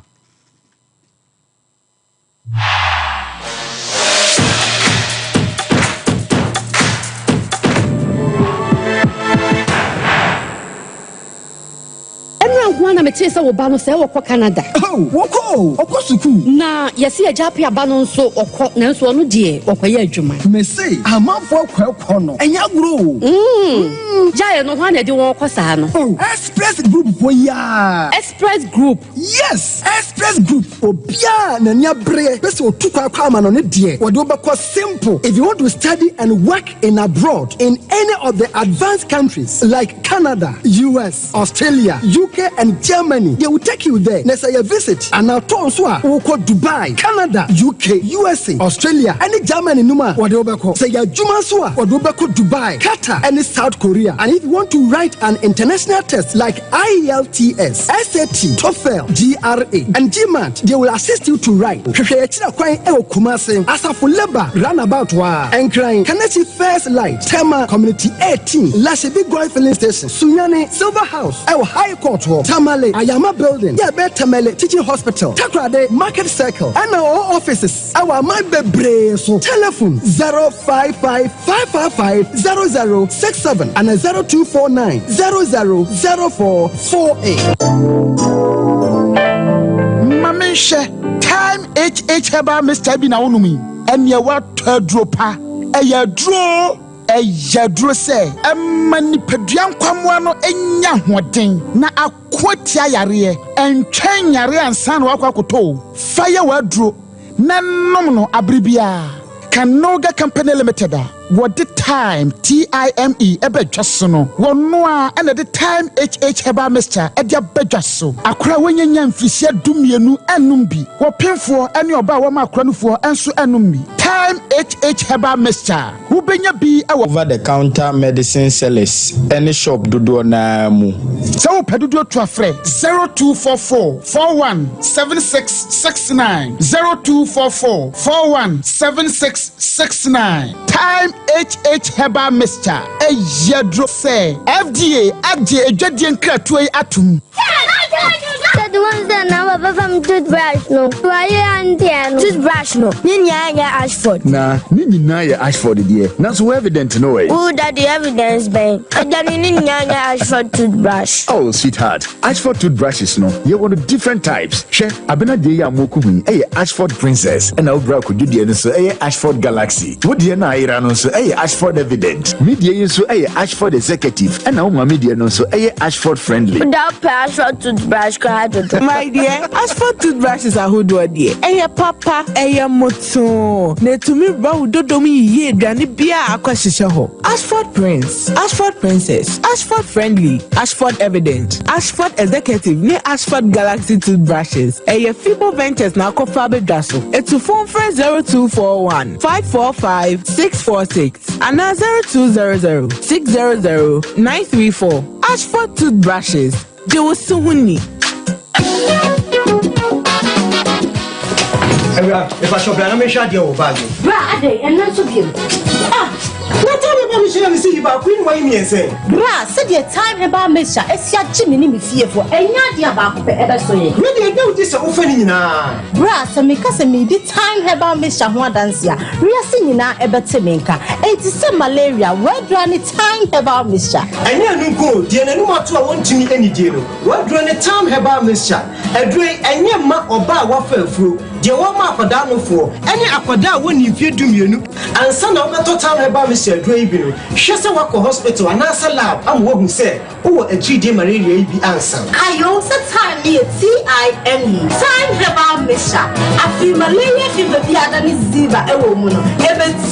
Ubenya be at all over the counter medicine sellers. Any herbal shop to draw namu. FDA agi a judging cratoi at home. Prakasa ye duabon waso a ne dwumadi wo nipadua biara pom den ene na brabo mu ne hiye pa enye prakasa nko nuaba ne haban bi te se kwunsusu a abonwono ne dia akeka ho no kura enwanunu ahodo a ekwa animu yi ankasa prakasa ne sa nuaba yi binom ne akeka bobudi afa abefo kwan so a ye dia ye prakasa powder prakasa powder siesi nipadua na abakwa ahodo no ho ban afri mpani yade ne yade ahodo pi ho fa enkodate de ma baako freduane anopa ne anwumre anafa enkodate de ma baako woni nsuhie yeti anopa ne anwumre wobra wodidi awie ubenya prakasa powder to Kingswalk Herbal ne Heroes Herbal Accra Okesi Drug Lane Dani Herbal Kumase Mensa Takrade Mose Pharmacy ne Greenlight Pharmacy Sunwane Cash and Carry Supermarket Asantoa Herbal ne Bibidro Depot Techiman Sewa Herbal Mampong etufo mfre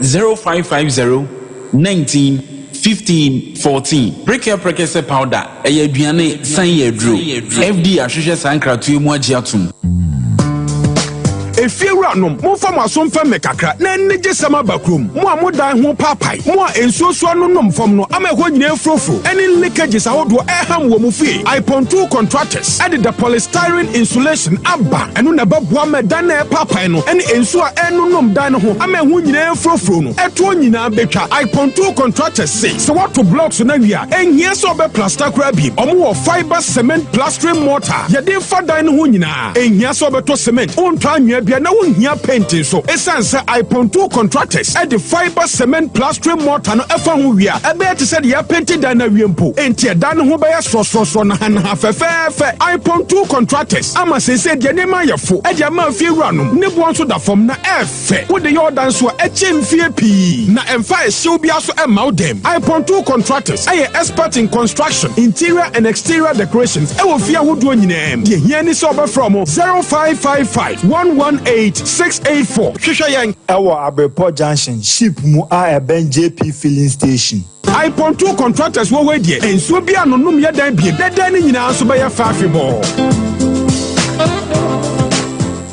So wallpapers papa OP wallpapers and American for amount. So wallpapers at their decorative offices. So fee and sorry. Say perhaps ahodo. Baby bia unya wallpaper dear do juma biano. OP wallpapers Efro. Yama wallpapers ebe macho blind curtains. Ebana bedside lamps and so OP MR types or mark shapes. Colors ahodo nina. Ubenya biato ewana sweye ho. Say open LED backlight at the above flash screen chia and also OP ebe more. So self ring lights, Ado phone bishim, OP wallpapers, and a bema self ring lights. OP Ewo Kumasi Doom, first floor, Nana Kwesiajman building name, Kafo GNTC building, first floor, and a chronom or barrier on the market and a DNM. So open wholesale and answer retail, any OP, any in South. Free OP, our 0540 353750. The Mama Kwababa, Gentleman Dental Clinic, you do my dear.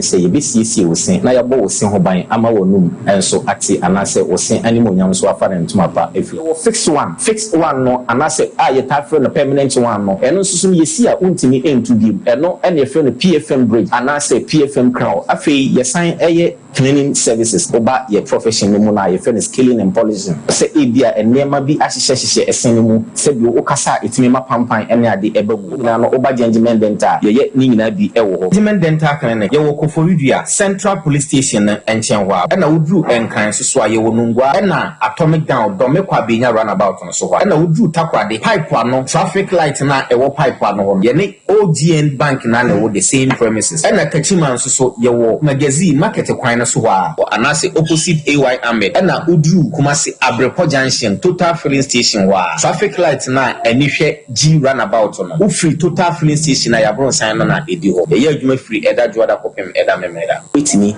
afreya homa no e wo 055 913 9582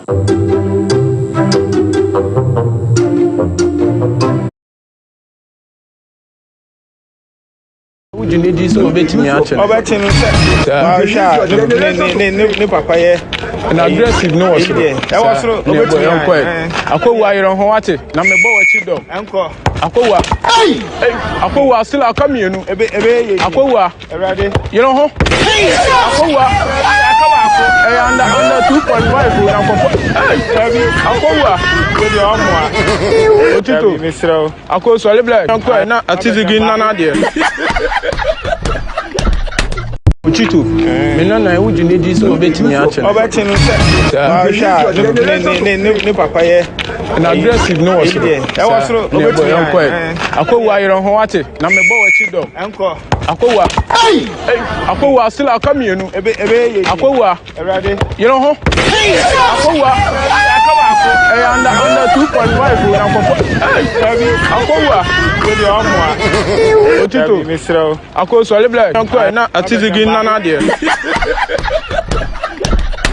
Uchito, menana would you need this Sompa TV live on Sompa 93.1 FM and I feel live on Facebook. Yes, young fans here and my Fibo Ventures now Fibo Ventures and so I say young can't say Brabeje your toothbrushes every naswe now toothbrushes no your Ashford Prince, Ashford Princess, Ashford Evidence, Ashford Executive Friendly and I feel Galaxy and you know our home arch so the brush shoot it ababo ama chese wonum enso enka e na ebejai wonum ebe hwam kama oseno enso benya nanimunyam ama ba bia be ko bia no obetimi ewra ni pamamfo dinkoma do anu tum bia group studies ana chese moya ne nyina no onso timi kire wadwen enso ema ne yeye eye fibo omne de eye toothpaste ye fan say Afri Fresh herbal toothpaste enso aba pebito na use ebeboa wa brother choose anopa choose enwume na ebeboa ama chese nyoma nyina no aye fine orally enso edi wonum wholesale and retail across support Segolin aya 0535452263 na chese on a Fibo Ventures and so enkase or crotch trends as well ju kama na okono susu wiabon sampa wapama tade ya show chese okwa amanfo wedding okwa engagement aye parties anampo ebia onu akodon kwa nu squeeze bi enso e wo date ana dwa benya bi enso ahwe kaftan no ose enka ncha so bepama ma na mom so to kaftan ma ko 5 wo ma 1 for free eno ye promo ana chese or crotch trends enso eye political suit your long ana fe short sleeves ewom ana ma 3 pieces ni nyina no on sabeka kaftan a vest e kan afi mom pamo casual wear asheri akoba bibia obedam stronkono enso ayo crotch trends adaroma asuye bo ajanshi won ma pe owo aye snit flats echi won na sabeka no 0244 074367 na chese ono crotch trends enso enkase Kulun Ghana Limited woman de aye China fonso anupa abadwa so ye wa drive fan say Mr. Kill o ye bemana wa ye mere e wo mpam sisienum agono severe West Plains e ha na sempo libido sem e wo form bema wuntimi nkyira sampa wa bema mu ama premature ejaculation o the boss wa piepio na je say wa sore so a wo de na e ye drive fan say Mr. Kill oba no menya ne mu ya tobi mo oba sere be oba no engine gene wo e wo so oba etede e wo so oba enya tenka wo fro enso e wo mpam no ye drone ye from Araba Bazin tablet ababwa ama moja ntimi near fisani ye oba emse empamu ntimi nyi skills and not da ukuna also pedre fan say Araba Bazin tablet ni bi enono ababwa ama chese be horo a wodie ma wo nsem ni nyina no ebe simple ama irregular menstrual flow ni nyina no enso ebejai nemum say oye bema na be so bo prostate ehon ban obe say bia wa wodwonso a wote ya wodwonso a wote so bemem ehihye wadro no eye hunchu capsules and a bebwao pharmaceutical shops and afi herbal shops in mubenya bi ato 0244 275429 0206 271016 and afi cloud internet say uo krokasiem uo kroketuam upe internet aye stable upe internet aye kama acha se bonwo from kama entertain corrupt froth acha se network ni gina so ye eno aye cloud internet afei ya besa ma wifi asa ma hotspot deployment ni nyina no benya say ye wadwumam ana say ye fie nkoda no behia bi e de asua de chase offices no ana chase schools abobenya ICT center internet no de aye cloud and be ni kama enso e de ma digital security locks and a CCTV installation in no ya bene kama and ama cloud internet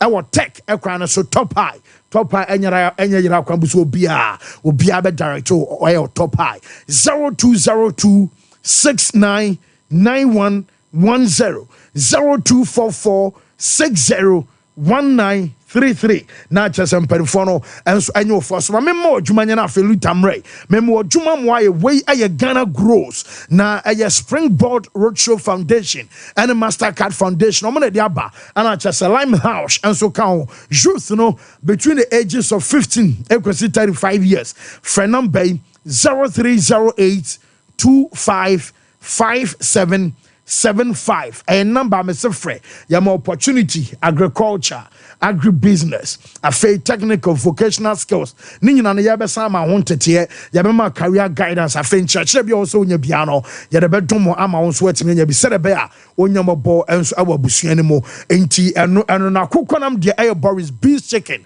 akokonam no ɛyɛ kama ɛyɛ halal ɛno tisa wo to aduane wa bonte no bi ɛyɛ kramoni betobia on tomra and nintini ese tonam no every aye Boris Beef Chicken ho Foods chicken thigh chicken wings afe gizzard and the aka ni nyina no obenya bi enso ato Aswanse market Santas runabout and Unity Oil edianim hwe and afe Poku Trading ewa dum 0544 4453 na Boris B enso enjo so yemre na afe Luther e mana yemfa de aka ni nyina no enso so ene enso anope Luther say bibia e fine there. Oh fancy nyame adom na oswe bibia e fine ade na say ka che Sharax watana so for dey so oye me producer. Oh okay oh okay and what kind of new video no that ontimi that so otiwe we image right una pene one kita ai and then no credit nti ontimi let's go yipa court oh na nyame adom say Kumasi police for so there you know more etiye pa I say you go for am bonum ti e ba local so no huni pa na o man ba bi tena na what is what you be oh na say hey Luther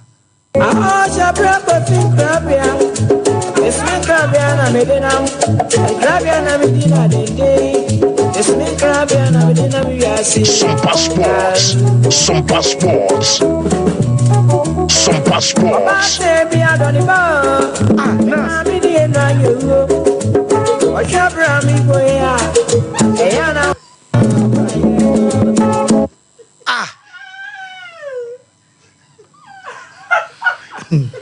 I mesre so I'm a police division. So mama men too because me medicaka fancy you are the moderator of the show. To be an ababedi untimi fama de we come and one and crowd e wo inside production. When damage ade we betimi obi when mo me brand ambassador de ma wo say obi adipa na perform wo stadium original game it why enwuma ma no na so untimi ka salute am perform so utieska tie na fancy agreement asamoja mo ne me koy ne say Kimpaluta baba perform we are no maba one number ka say per no ma bi ntino Kimpaluta so mo nam say no ono so na ewre ni mo kase ana me no mo kase 100,000 1 billion and no ma me 70,000 okay and the 70,000 no say Kimpaluta man am say Kimpaluta ma dia me so ntima perform Kimpaluta bands and the money paid is not refundable. You have used all your because for mango. So mo nem wo ha.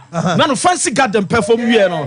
Opa me ncha be koto me ho. Ampa ai. Because we say see na person me ko. You have used all your career for mango. Lutem few be ayenko. Exchange all your career for mango. For suya. Mango Blue Records. What? Yare le ba wo. Oko stadium ya sideline no say atisi mu a ba o ma reho ya ba mo wasem ya ma reho ya ba mo ma be sound sound dey change dey say tunu amantin ho so me ka say me jowo mo be sound dey say nkra na kumi no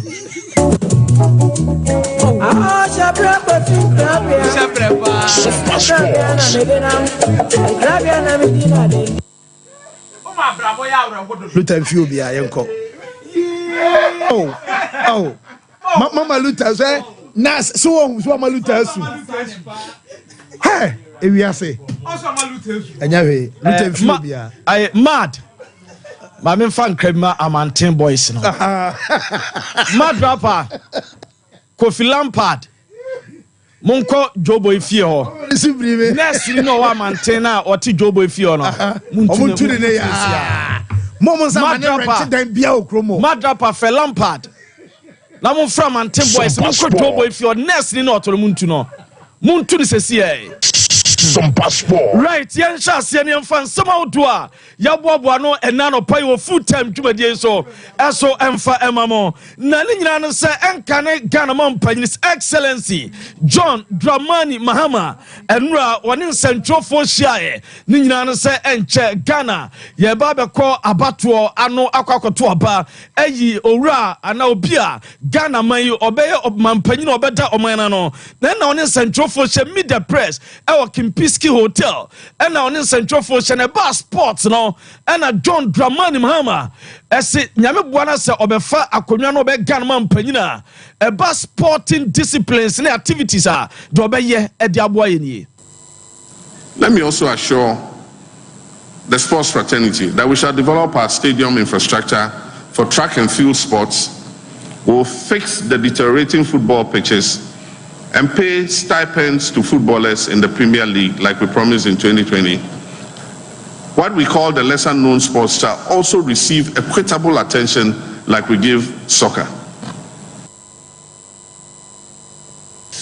Eno ayen sama enkane Ghana man His Excellency John Dramani Mahama editudwa efa senyame boa no be Ghana man panyi biam abre tosmienu a se lesser known sports no attention edema football wo Ghana no the same attention and odi ebema eye lesser known sports no enu achi no was Ghana Premier League players no obesia pepe bi kakra saketua ediamo mo ye football stadiums no de ekukwa no o mesebo se obaba be si stadiums outdoor de amenemo stadiums na daroma ne penson boama amampanyimfo bi bombe no adwerega aye basa ombeba no maba be siesie na ase agina ne na so no yensem bi odi tudwa na enu kire nsem na yentwe original games a eto dwawo na no Saturday baba yara sports stadium abraye pa hontuma no empanyimfo akuku dam ena eba na dwumade ne be sha asanyum tofo akuku dam timba be perform ye uhwe wandise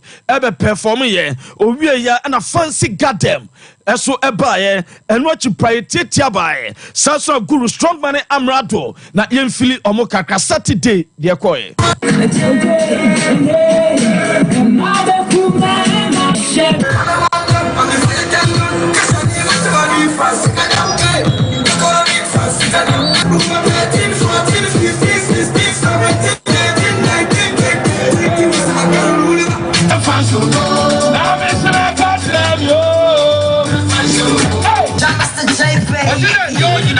Yeah, but you won't. And the kitchen FM, no more to so.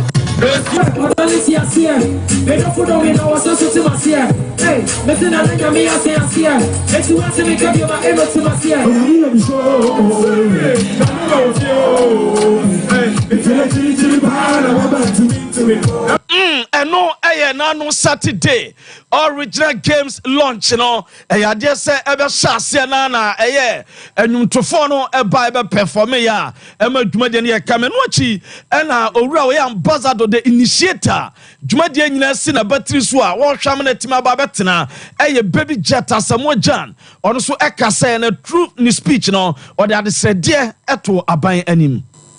Kumasi never disappoints. And for my whole heart, I'll say thank you. I love you, Ghana. And what I'll say is, all regional games is here to stay. And my request to the government is, just show your support to the youth, because the youth need your support. I can't do this alone. I'm sure my request will be granted. Ghana for Mufa Munyanji, support to all regional games. Senebe Adachino, Yibenya Asamaja womb, Yibenya Zuma Nelson womb, Yibenya Emmanuel Tufo womb, Kora, and etc. By 3 months' time, you know, all regional games, no, ever shas here. Odona Modema, you know, Munguswa Namundoye, Namu support to all regional games, no. Then him said that you know, Ghana Beko in him, Bedamase. no, I am former Black Stars captain, Baby Jet Asamojan, about original games, ebe Tojaya or no, and the year open proper, what down our Shama Jumedina Timabas no and at the special guest of honor, the Vice President at the Republic of Ghana, the flag bearer at my NPP Amanyukono, Dr. Mahmoud Baumia, Nano Guru Edistiana Kani Nasa Shen in some, na Ghana Vice President Ekasai, Yenti also said, now buying it on Beye at the Aboa original games. It is with immense pride and great joy that I stand before you today to officially open the All Regional Games 2024. Ladies and gentlemen, Asamoah's dedication to nurturing young talent and giving back to the community is commendable and aligns with our vision of using sports as a tool for national development. With him as the leader for my manifesto committee on youth and sports, I will work collaboratively with his outfit and the Ghanaian sports community to offer the best of sports development opportunities to the benefit of our youth.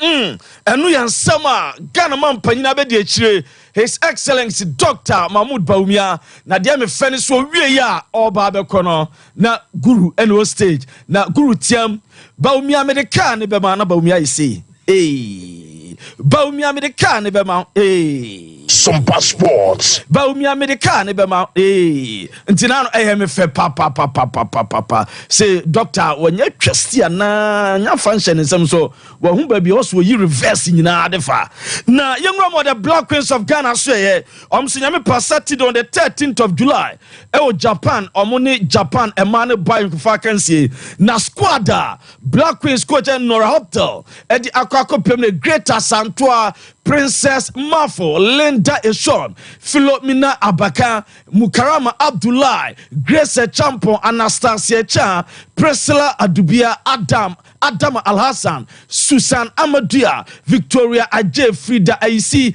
Evelyn Badu, Doris Bodua, Portia Bwache, Azuma Bugri, Cynthia K.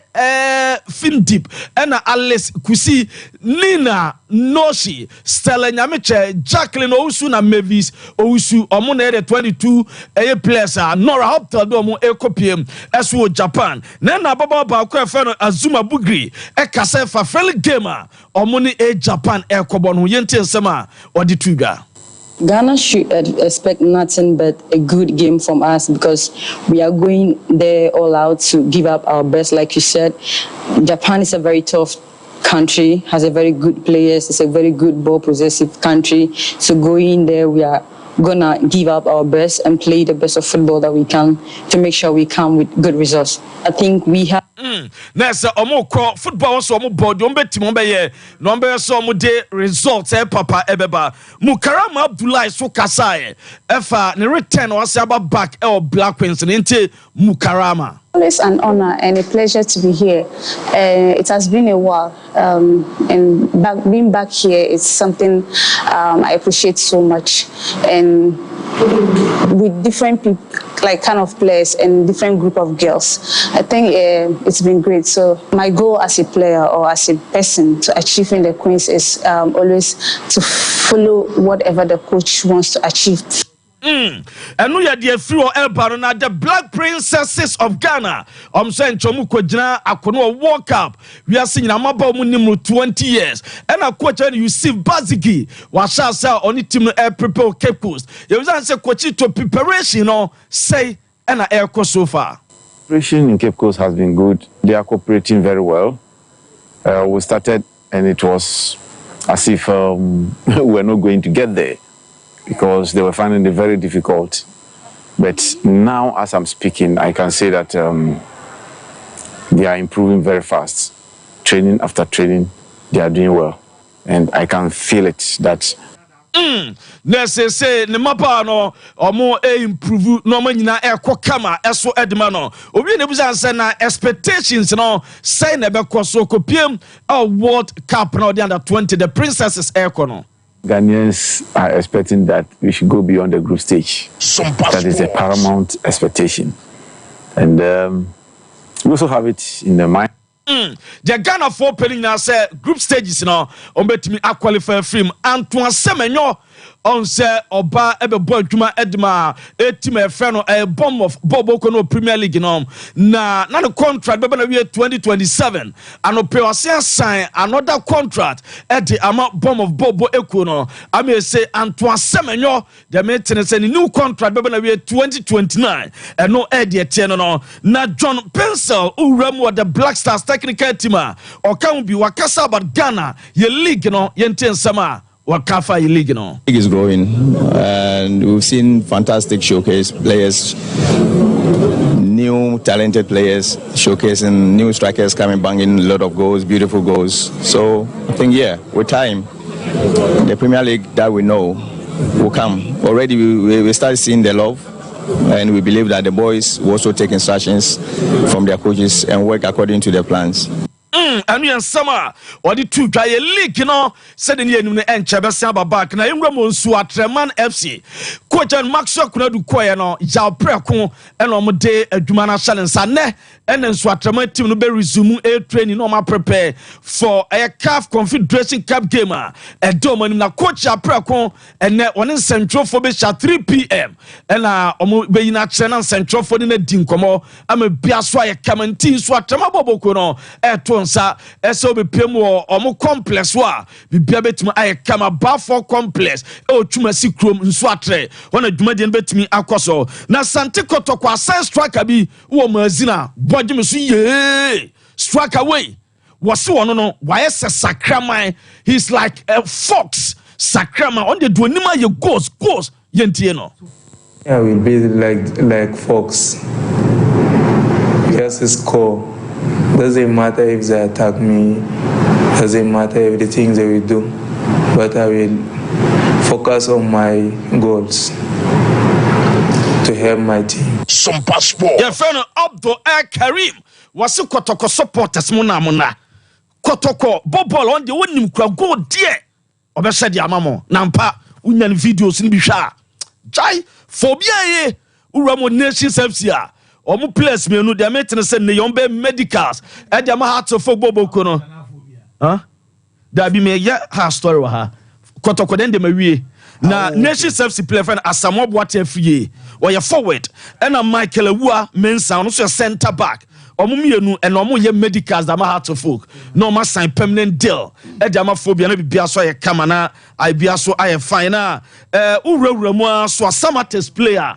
Near friend say do you see Dauda say APR of Rwanda Oma Unveilino and a former Kotoko captain Richmond Lamptey also Oma Apa Omo Antuma and Aaron Essel nobody ma Bechem United Uramo Scotlander Wakosan 3 year did John Stones team no na the meeting says or train a year ni medic the work permit in Bape no ko boy duma dia fancy yam fancy about 3 years Diana Sensan players be Omo wie Shokan or Kodoma and na Kotoko player be a friend of Samari on so Kodoma and akuda bi no e met for that man adu jamfi no na bomu 8 na ofro tamayit for fa no and nkom de na ko France aduana fo aka kire akura se ontena o me boma wo mo 3 years details ni na beba wo mate Luther yeda senti ye ba behwem na fe ya farm course no e brand so ansa na ya sori so nemum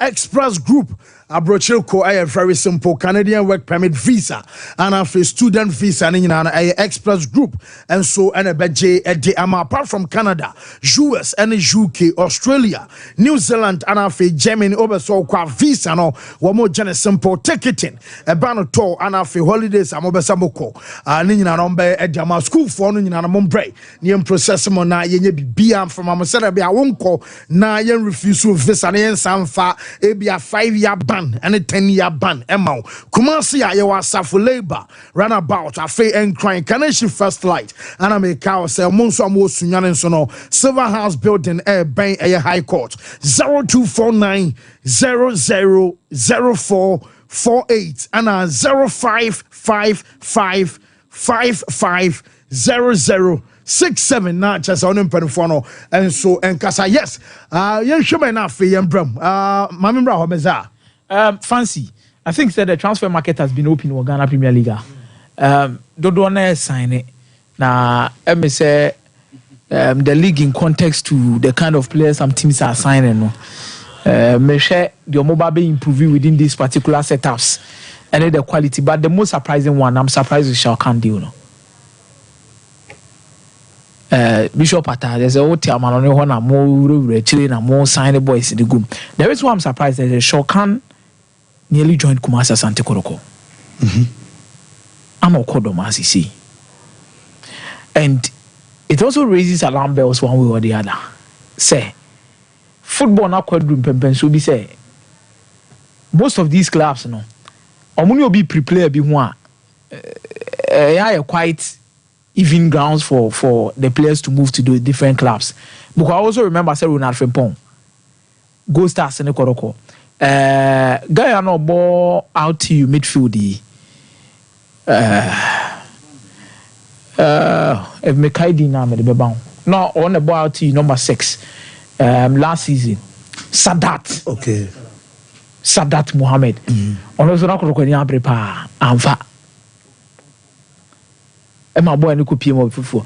But where the quality Shokan gives you, and it's a over fun to build your team, typical number 6 that could help you. The experience is that in the Premier League. I think Adriana Stars is signing a very good player. Okay. Adriana Stars is really signing a very good player.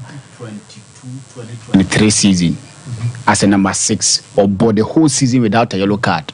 2023 season. That's the last 2 seasons. Last 2 seasons. In the Ghana matches Premier without a single yellow card as a defensive midfielder. Hey. But on the edge, I think there is a good scoop for House of Folk. Adriana Stars. Now her players no money na match signing but we are only hopeful.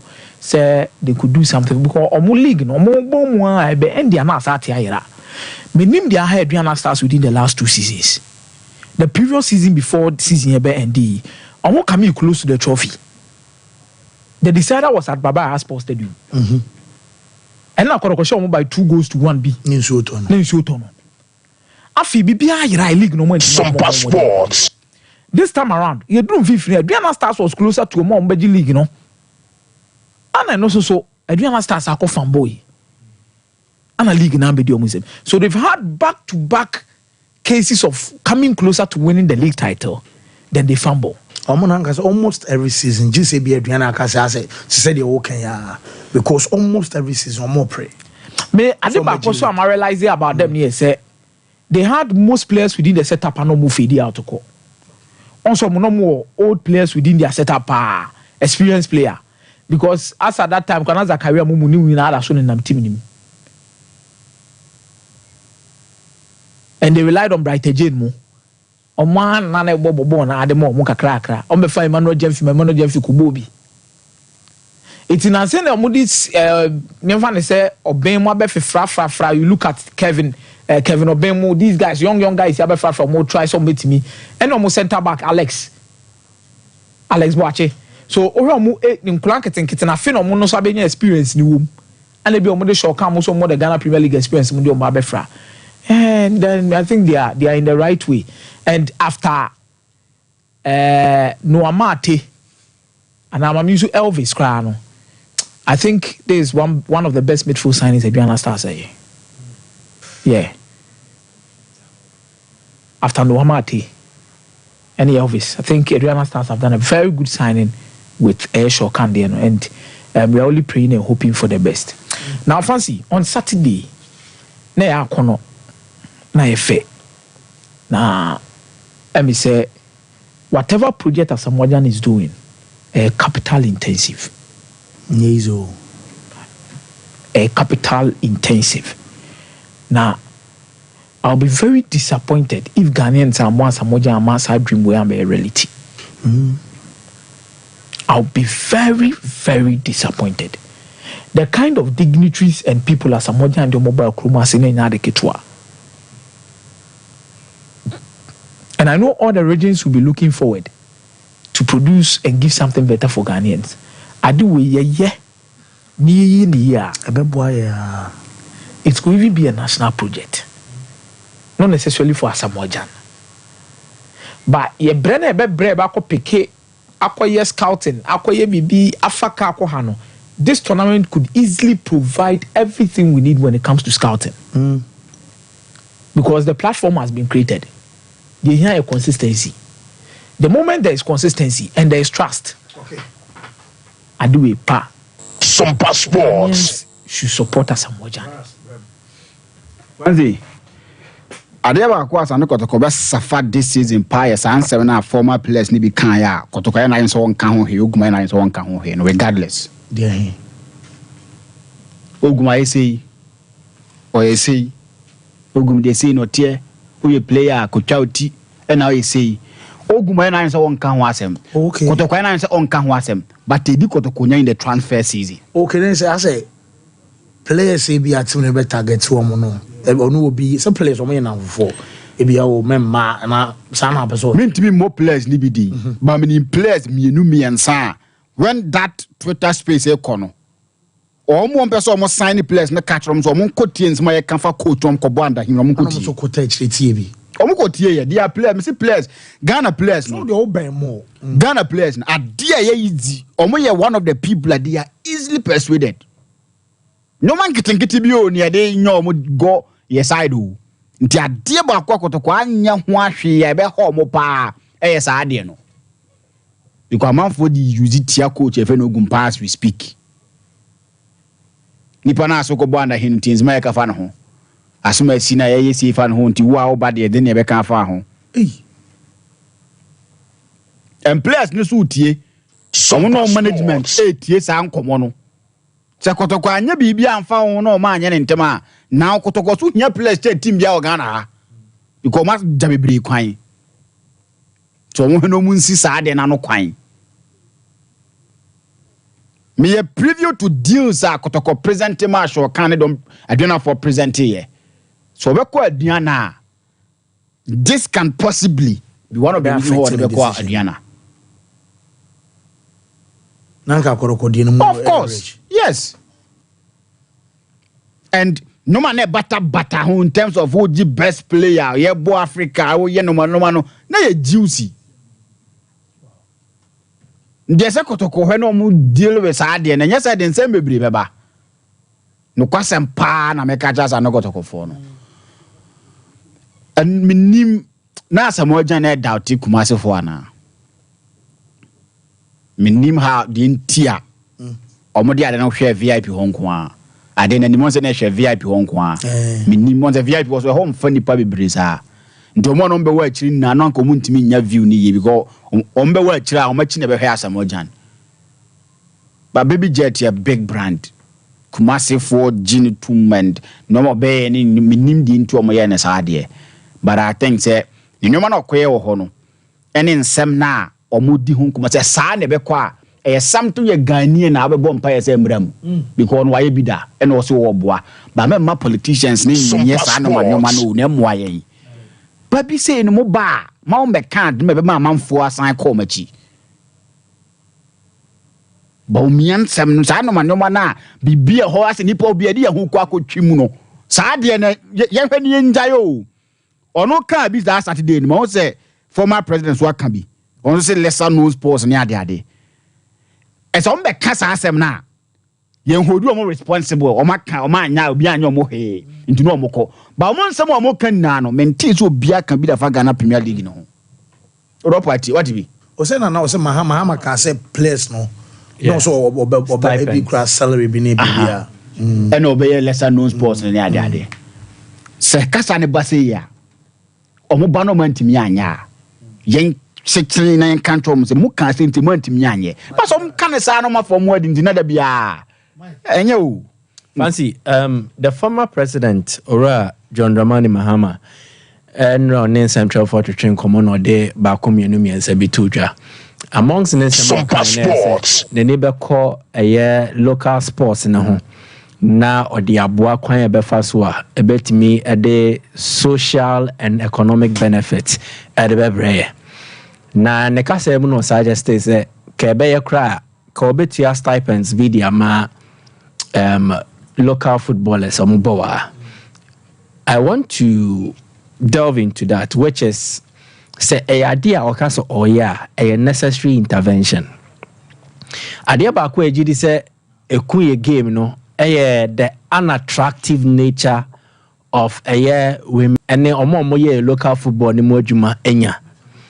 As it stands now, on the average, a typical Ghana Premier League player fancy nisika or de kofie no enshem kransa clubs bi wo ho mo de ne ye ebi mo de enye, but on the average it is not that encouraging. So any intervention be say emba footballers emema footballers omobo Ghana ha no ye mo kakra mo so e de aka de omo gene ho no, I think I will welcome it. But this is where I want to look at. I think that the bigger picture should be a deliberate attempt from government say omodisika a local football nim. So the Ghana Premier League every year a buying was called the rim. Okay. It could be $1 million, it could be $2 million. So government is pumping in that amount of money into local football. Premier League and then a buying na kasabet nase. Now I ensure say clubs no will have an officially run football programs or project. Sikano mudi shemno Sompa so beba ame yehu. And Sikano it will not just be sika buying they check clubs, but it will come in the form of as a soft loan. In Tibia, ma a year the Premier League no $2 million for this year, a soft loan.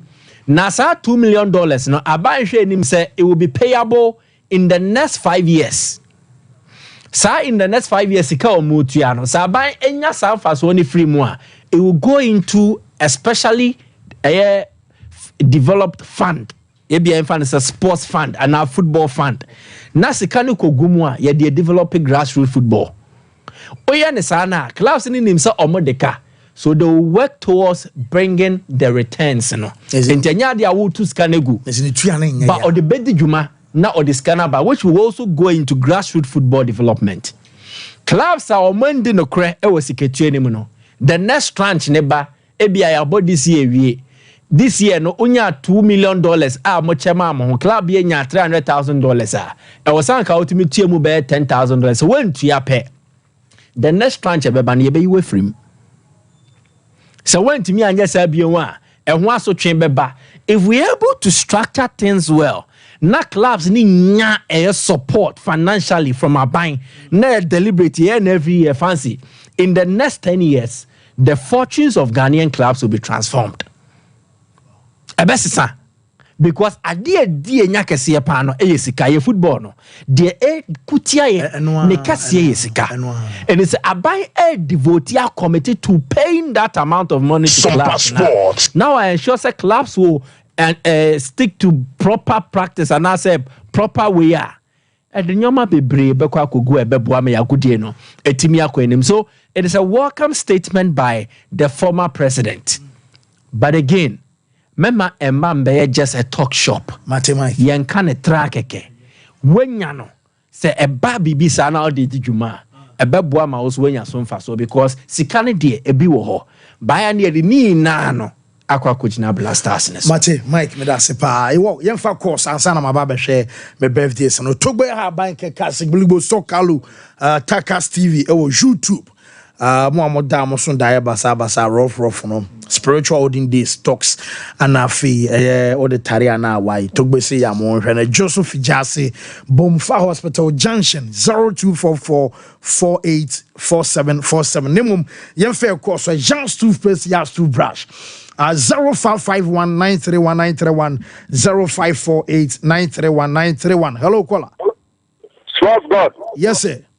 And if you can to be God Chow papa pefi na big God yet you mame mowa baso na me pacho nyame adoma just like then I would the birthday you know because 11th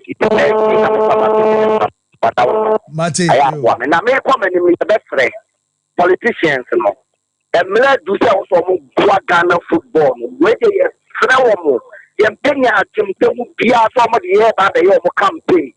The Mahama, who said that boy, if you not a $300,000, I would have this Alhamdulillah. Quebec League now to see. You're ready at the park to see big God, my yeah, see. Hello, caller.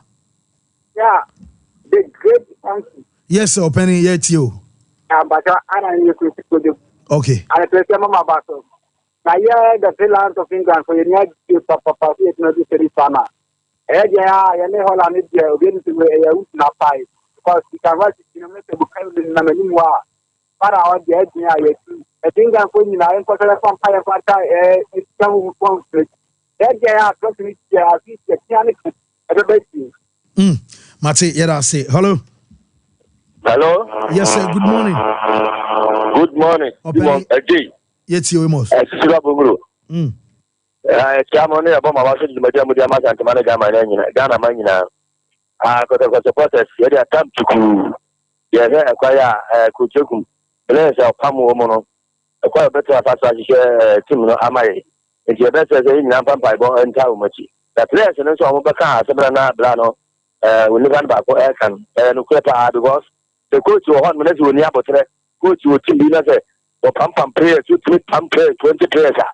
And the players never banner, on by whom you do. But the good job of Monsters and Agony, and Pacoma, and yet team. You may say no 2-4, and I didn't know the teacher you say, if you are one man or a buyer. Kaya for quarter da. In the one no money, and yes, idea, everything's what here. And account. Mate, Abotre, hello, caller. Yes, open it to you. Where they were over the Yarabek. Made a selfie, could you back on the chair, you put that to an and I put the selfie, I'm fancy. And I came again and say, okay, Papa John Ramani Mahama, and tell me, okay, and what about Papa Yabuya? I say, I'm a better president, never can also. Which Yamagama Ghana football, so okay, Ghana football now. In Yakaya Blasta. Look at you, Apatati. Look at the Blasta. I'm a black in the ground. I said, I couldn't. If you're simply was there, over Ghana football, not local football. Okay, me, I'm going to be here. Okay, man. Yarasipi, hello, caller. Hello, caller. Okay.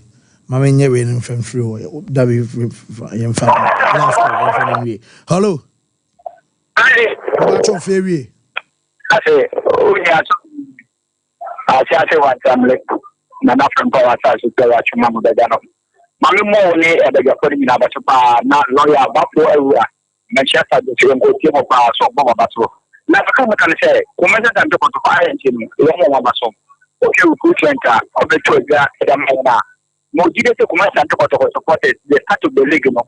They support the team, which are players that are very important. They might come around. Or not because of the team, which are from back to FIA. I'm a water. If you take it in a back on time, which in a place, I can't never come over. Mate, yeah, I'm sorry. So quick, Shaq. Happy birthday going out to Jessica Ousu Jamfua. Sawanya Kun SHS and da mono from O sister wifey mama sewa say men show awada panti amunu and woda yan show birthday from O sisters ne me no ne wankasa o mama madam Ophelia say yeah show happy birthday ti eno enso eno no afei happy birthday going out to Mrs. Reverend Lydia Akuamwa, Mrs. Reverend Lydia Akuamwa, and Ewa from Divine Destiny Church. Members in I say Yaminshana on your Wakoma Swadi Emau. Happy birthday to Hanja Amanda Oabofo Zongo. Wabusu for say Yamisho Awadapa. Happy birthday and happy birthday blessings and so Eya ya crown. Ya sorry. Drinking no alcohol in me. Drinking papa. And until odi for me no. Limam numbi, Sompa for numbi, Equia for numbi, 5G, 5G, Mizo, 5G, meet you one dance here, no, yes, papa, or people to me numbi, yes, if you say you're real, and could out me numbi, if you say, well, how we yes. Adoba for Numbi. Yeah. 5G. Equia for Numbi. Yes. 5G. Yeah. Ome munye nara. Dunya ye di. Nuna ye di. 5G. 5G. 5G. Oh 5G. 5G. Oh 5G. 5G. 5G. Me do one dance here. Yes. Na esefata. Every say yes.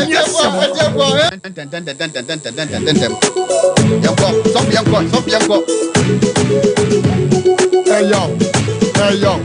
Check it out yo. 5G drink. Papa. 5G. Mizo drink. Mizo. 5G. 5G. Mizo. 5G. Anuna medium. Sabri ya ye grade. Uni baby ako. Odofo Black Room. Da Sompa TV. Yes. Da Sompa Radio. Yes. Waswa mini room. Da Pepe 5G. Salty drinking no. Alcohol in him. And drinking papa. And until odi for me numbi no. Ni mam numbi. Sompa for numbi. Ekuya for numbi. 5G. 5G. Mizo. 5G. Meeting one dance here. Yes, papa. Open 40 numbi. Yes. If you say you're real and could out me numbi. If you say what how name. Yes. Adoba 40 numbi. Yeah. 5G. Ekuya for numbi. Yes. 5G. Yeah. Ome munye nara. Dunya ye di. Nuna ye di. 5G. 5G. Oh 5G. 5G. Me do one dance here. Yes. Na esefata. Every say yes.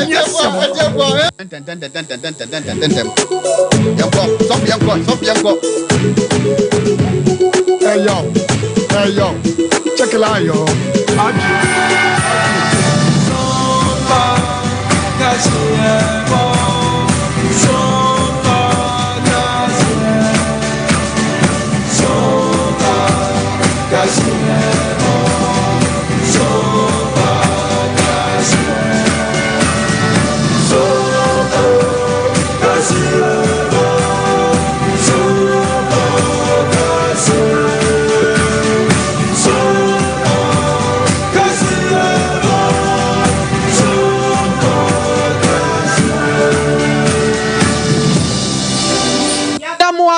Amamoa Habusia Hasanum ya Sompa television Sunye Sompa 93.1 FM Sompa 98.9 and a Sompa 90.7 area prem to Bracasiano and a Ebrasua yede daimo wadaroma ya shanon so ekai hu se Facebook no so no ye twa live e wo Sompa TV Ghana and ensaba hodo ya yede ba no edoso de bedi motintimai no ebi NC John Dramani Mahama ne sentrefo edi enhyemude ama ensema wode tudwa no edoso papa ye bi mu nsema wa ase no sana Franka Tufoma NDC amanyokuo no John Dramani Mahama wone sentrefo ehia ye no na asema wo kanyina ne se Ghana ha eto no doso dodo nye maatu wasade tudwa bia mu sa national cathedral ya na dodan ko akufo ado se wo sie no ene ka prebe bia be mane afa baabi no oba obere so mbetimi atua saka no na said odin santrofo hia ye no na akono ye papa na asema wo kanyina se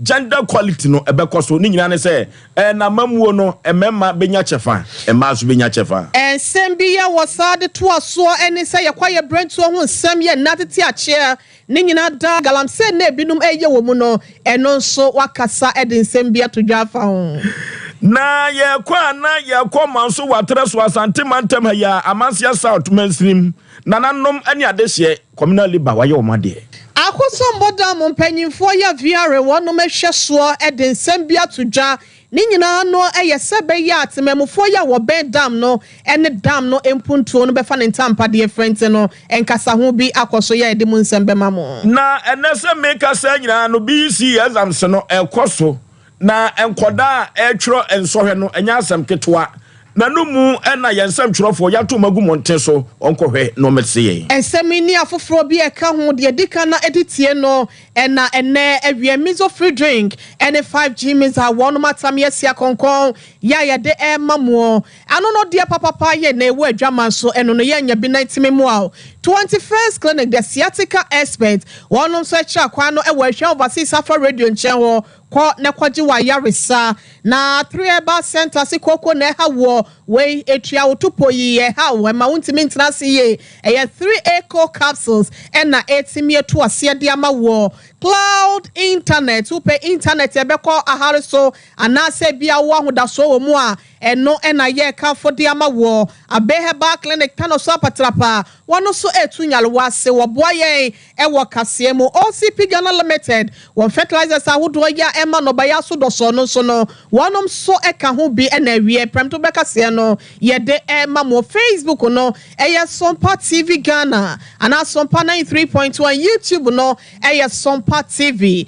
www.sompaonline.com na ensem no kokenke bi na setie bi efa wa wie mo asomfo benu ohene ire mame ekua yaboa esiama bronya miniminu abema o se ya abuaje oforisu ebusia yanje brani adagena ensem no se ne sitie no yentime efa ensomo kwan paso ye shosie de afira John Roman Mahama Franka Tuni edema NDC amanyoko na kache penyi edi atodwa sebra ya wodane amemoi edi share na dodanko akufo ado ne roba omia ene MPP nsano ade afe na ekobese emfie nwotwe na so no sede wosi share de amasifa ye ene Ghana na wosi ye dan ne ye pa wodria kodu lento na so no bra MPP abayi ebesom na dodanko akufo ado asedri de wohihye ni nyina de aguma na Ghana yesika sem nyina atoto apema ye pa ye ho a ye nheda ehu ya sene mu eno ntini wo hye bosa wo bo behwe na Ghana kwan ye obefa so a obese siesie no ama ye gina ye naso ama kane Ghana din pa ya na ye wo ahokyere ye wo mu aka ntete no na ne ye wo hwe ahoto ya na ye wo ma nne nyina kwakwada na ahokyere no wo sa besisa ne nyina de afiri ho na ne ma bone na afiri ama ne ma papa wasai e de ababiem destructive tide into positive and progressive waves that will reverberate in every home and corner of our country and across the globe, demonstrating that Ghana has once again gotten back on track. Let me give you 5 good and solid reasons why we shall reset Ghana and turn the tide. 1 is experience. Unlike any other candidate, I have navigated Ghana through tough economic waters before. My presidency was marked by significant infrastructure development, building economic buffers for inclusive growth while ensuring macroeconomic stability. I understand the intricacies of national crisis management and possess the proven experience to reset Ghana from the economic challenges that we face today. The second point is visionary leadership for economic revival. My vision for Ghana is rooted in sustainable development. I'll focus on revitalizing our economy for job creation through industrialization, enhancing agriculture, and ensuring the efficient use of our natural resources. My administration will introduce cross-cutting innovative policies that are inclusive, growth-oriented, and capable of restoring hope back to our youth. And the third point is commitment to job creation. Recognizing that our youth are the backbone of this nation, my government will prioritize and create decent, well-paying, and sustainable jobs by fostering a conducive environment for entrepreneurship and innovation. The government and the private sector will not only tackle unemployment, but also inspire a generation of change makers and problem solvers. And the fourth point is championing social justice and equality. When swadi hunu papa ye no ti Ghana man ya enei ya satete asan e won puntu okwan so no se me ye John Roman Mahama me sa betre adwane so bie mu a me we se me fan fidi kwan so agriculture ho ensem no me na gina brane na metimi aboa ama enei e foma gudi ahodo na se ne pa ahodo ya obo ade de ma o my Ghana no metimi aye ne ye de abo o my Ghana ye ho bra na ne krakra mu no so no wo hwe adwuma sam ye ho akwatwe e de ama ne titiro emebunu no so a mebie enwuma dodo na ka ho bi amatemamufo so nya bia ye wei eye Frankatu ni de ma NDC kire bata amanyoko no ye John Dramani Mahama ensem eyo obi anim sem se wokọ amahodo bi so a se de omo asia develop no moko omo nim no eye to ene omo gege ene no omo de ye omo akwan ene ensu omo num su papa na amakro no ekọ na ekwan a omo befa so nyina aye kama pa na wo ba wo man Ghana mu hade a enrada wo abra Frankatu former NDC amanyoko no na wadi oman so pen John Dramani Mahama wone nsɛmtuofo ehyia wampam gyenefo no na wo so kane na de si kwane adua no so ama na hyerɛn ka kyerɛ Ghana fo nyinaa sɛ ewom sɛ to no yɛgyede na wo man Ghana eto yɛgyegye no de atwitwa mene ɛne pandemic yɛde ebeku amanfo ɛwɔ ɔman mu ha no COVID-19 no eto bi yɛde eto so COVID-19 no yɛde yi kɔ no ɔman Ghana kora de eto yɛda so gye sɛ yɛka kora China ɛna yɛde efiri baaye nanso so hokra no magya eto no gye eno nti no amamu a enko so na empo ama Ghana ayeden economy no entumi enkro no ni nyina yeto a omogye a omobana doso ewo Ghana mamu ha eno na ma hokyere eba Ghana fo so eno nti na ban no se Ghana fo nya ne mugidie no osan de oman hye ne nsa eto pi wo ho a obetete so ama Ghana etumi akọ nanim ampa ohwe ade baako a ama Ghana kane na yese ye favorite destination for investment and they say na your taxes ne levies ewo form kakra and so afin so there say senya aban ama the economy no ahwe ase no IMF program a omuko mu no IMF a catch rom say yeto a yeje anasa revenue a yenya no e wo see pager ekodru 24% kane near 15% taxes are almost at 2 years a pager ya about 17 point something percent and so almost by 2028 I will see it drew 24% in the chance say omunya wie sa taxes na omde gu so no enya enru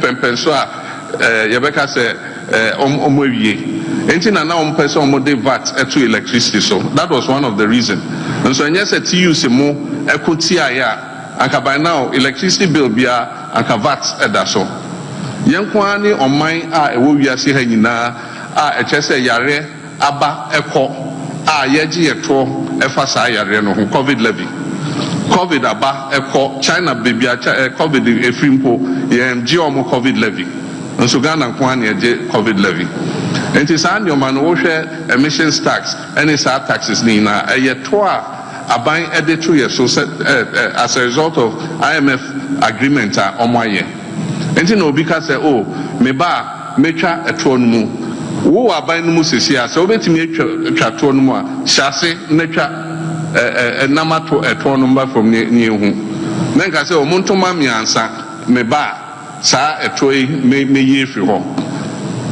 enti nyaoka no ne nokre no no one of the things I ben say you be streamline VAT because mentia say obekọ ejom na enkrofo miensa eton ade baako eye VAT 3% baako ne VAT e wo soro kakra baako so VAT ye 21%. Meanwhile omunyina the same customers and he said, me ba ho na obeje me VAT 21% meko ni obeje me 3% no. And you see a streamlining so that traders nyina will pay the same rate. Eni aye kwoti ye aye Frankatufo ema NDC amanyoko no onimonyafo John Dramani Mahama. Ebusia se wo hwehwere kronkron mu na wo de wani realm of first case ho a ene wo hini Solomon na mamuo no ɛne na na afi ye to so ɛnan no wo hweye esi asɔredan kɛseɛ ɛde ma Nyankopɔn sɛ bɛyɛ Israelfoɔ nyinaa so betimi akɔ na watimi akɔ ye hyiamu kɛseɛ sɛ bia wɔ kɔ akɔto nsa ɛde afrɛ Nyankopɔn ɛwɔ w'anim tia ebia wɔ kɔ akɔte de akyerɛ wɔnom no a ɛno ɛna na adodan kɔ akufo do ba ye wɔ se dabi ɔman Ghana ye Nyankopɔn ɛman tin wɔno so aba na sɛ mampanya adwa na ba bɛhyɛ ne nsa de a ɛne ɔbɛhwɛ so ɔno so no hyiadan kɛseɛ National Cathedral betimi esi na etimi aboa ama Kristofoɔ yɛn so yɛnhyia mu titiri bi a ɛpɛsɛ yɛ no yɛtimi akɔhyia mu sɛ wɔman empo na nano Mozambifoɔ so abɛka yɛn ho ama yɛtimi akɔkanfo Nyankopɔn ɛkɛse yɛ de akyerɛ na asɔredan yɛsie yɛne ɛsɛ tie nie emu nsɛm a ɛba ɛne ɛna sikasɛm a yɛsɛ ɛne ɛna sikasɛm na kɔ akyɛw ayɛsɛ ɛho nsɛm na yɛ pin so neno ɛna yɛ John Dramani Mahama no ne kasa ho dwumadie ya wɔne nsɛntwerɛfoɔ di yɛ no ɛna wɔde kyerɛ sɛ wɔno ankasa no wɔfoa sa National Cathedral ne so ɛne ɔno ankasa kora na safo a wɔsom no waboa mpempi ama asafo no mpuntuo no ɛtimi akɔ animu ɛno ti na dankɔ akufo kasa wɔ si National Cathedral ɛyɛ asɛm papa de ma wɔ ma na so no wɔsɛ wɔhwɛ sɛdeɛ krono paa no esie kɔ so ɛwɔ saa National Cathedral no ne sie ne ho a ɛnya asɛm ketewa no ti ɔno deɛ wɔba na sɛ bi a Nyankopɔn yɛ adom Ghana fo afo nkokromoti ankame no na wɔsa abɛgye adwa ne tena so a wa wadi kapere bakonampo na nasa sempoa no obɛsan afiaba. I am a Christian and I belong to the Assemblies of God Church. Ordinarily building a house of God is something that we all do. I contributed monies in my local Assemblies of God branch to build our church, and it's created an environment for us to praise and worship our God. But I don't condone stealing in the name of God, and that is what has happened in the case of this National Cathedral.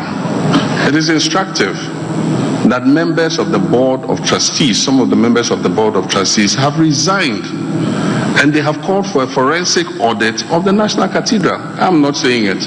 Members on the board believe that fraud has been perpetrated against the people of Ghana, and they are calling for a forensic audit.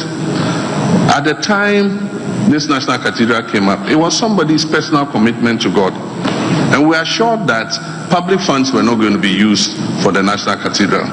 Unfortunately, we hear that 300 and something million has gone into it. Where did those payments go? Were they justified? Who did they go to? These are all things that we have to unravel. And I think that that is the first thing we do before we even decide what to do with that huge pit.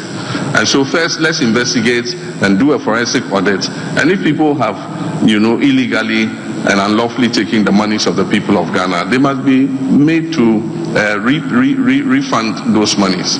And so that's the first thing I'll do with regards to the cathedral.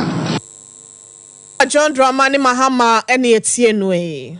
Na ya tempo ano de anwemu a John Dramani Mahama sabre no ne nsantwofo edi nhyiamu no na asem a wo ka nyina no se de emema betumi ayo no ema so ebetumi ayo no betumi ayo so amana boro so eno ti na aban a eba beba biem no se Nyankopon ya adom na so oba nko ade a ene gender equality no obehwe no ane kama ema 50 ne yakwa akoyanim o me nya atwom ema enyi mu. Championing social justice and equality. I wholeheartedly believe in a Ghana where every citizen, regardless of their background or gender, has equal opportunities to thrive. Under my leadership, social interventions and educational reforms will be strengthened. The vulnerable in our society will be protected and given the opportunity to change their circumstances. And let me add that gender equality will be a cardinal feature of the Mahama Jenano Pokuajima Flagstaff House. Would lead an administration that promotes gender inclusivity in every government policy. And that is why we propose to establish a National Women's Bank to empower women to close the gender gap financially. 1 million women will benefit from the Women's Bank to finance their small and medium-scale businesses. And the fifth point is a call to national unity. Ghana's strength lies in its diversity. The polarization and partisan politics that have characterized the current administration's tenure should have no place in Ghana.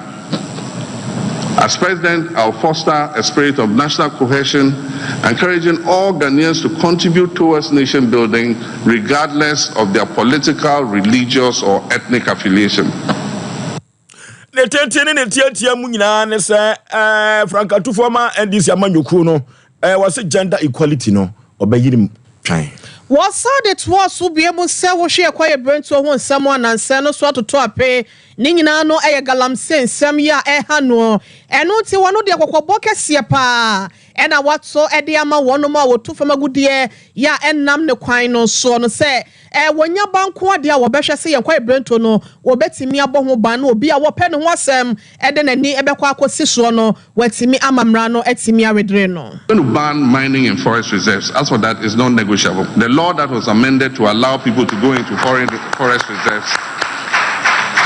The law that was amended to let people enter forest reserves to do mining will be re-amended to stop it. Because the figures I'm getting are frightening. And that is why the climate change is real. Because our dry seasons are getting harsher. We used to have 365 days rainfall in the western region. Today it is not so, because all the forest reserves, we know the districts where mining takes place. We will open an office of all the agencies that oversee the mining sector in those districts. There must be a Minerals Commission office in every district where gold mining is taking place, so that enforcement and compliance can be right at the doorsteps of the industry in the particular district. The Environmental Protection Agency, there must be an EPA office in every district where mining is taking place.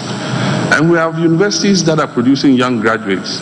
UNER is one in Sunyani, UMAT is the other in Takwa. These young graduates are geologists, they are environmental protection specialists. They have a lot of experience when it comes to gold mining.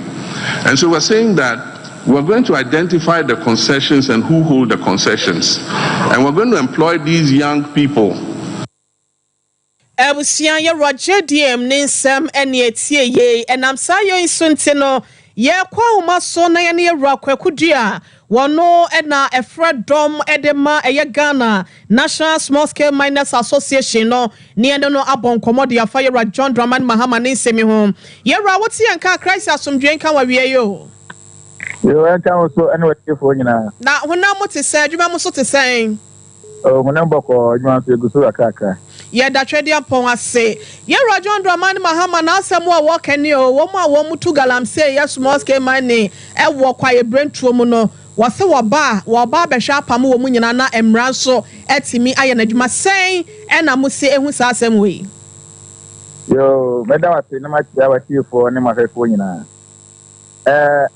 Enya asem for because forest there. Obia ni wa we miner and also small scale miner. Ye the forest ebema wo. Ghana mra no forest there into a good year ewom. Say mom obetu a good year kra wo mu a.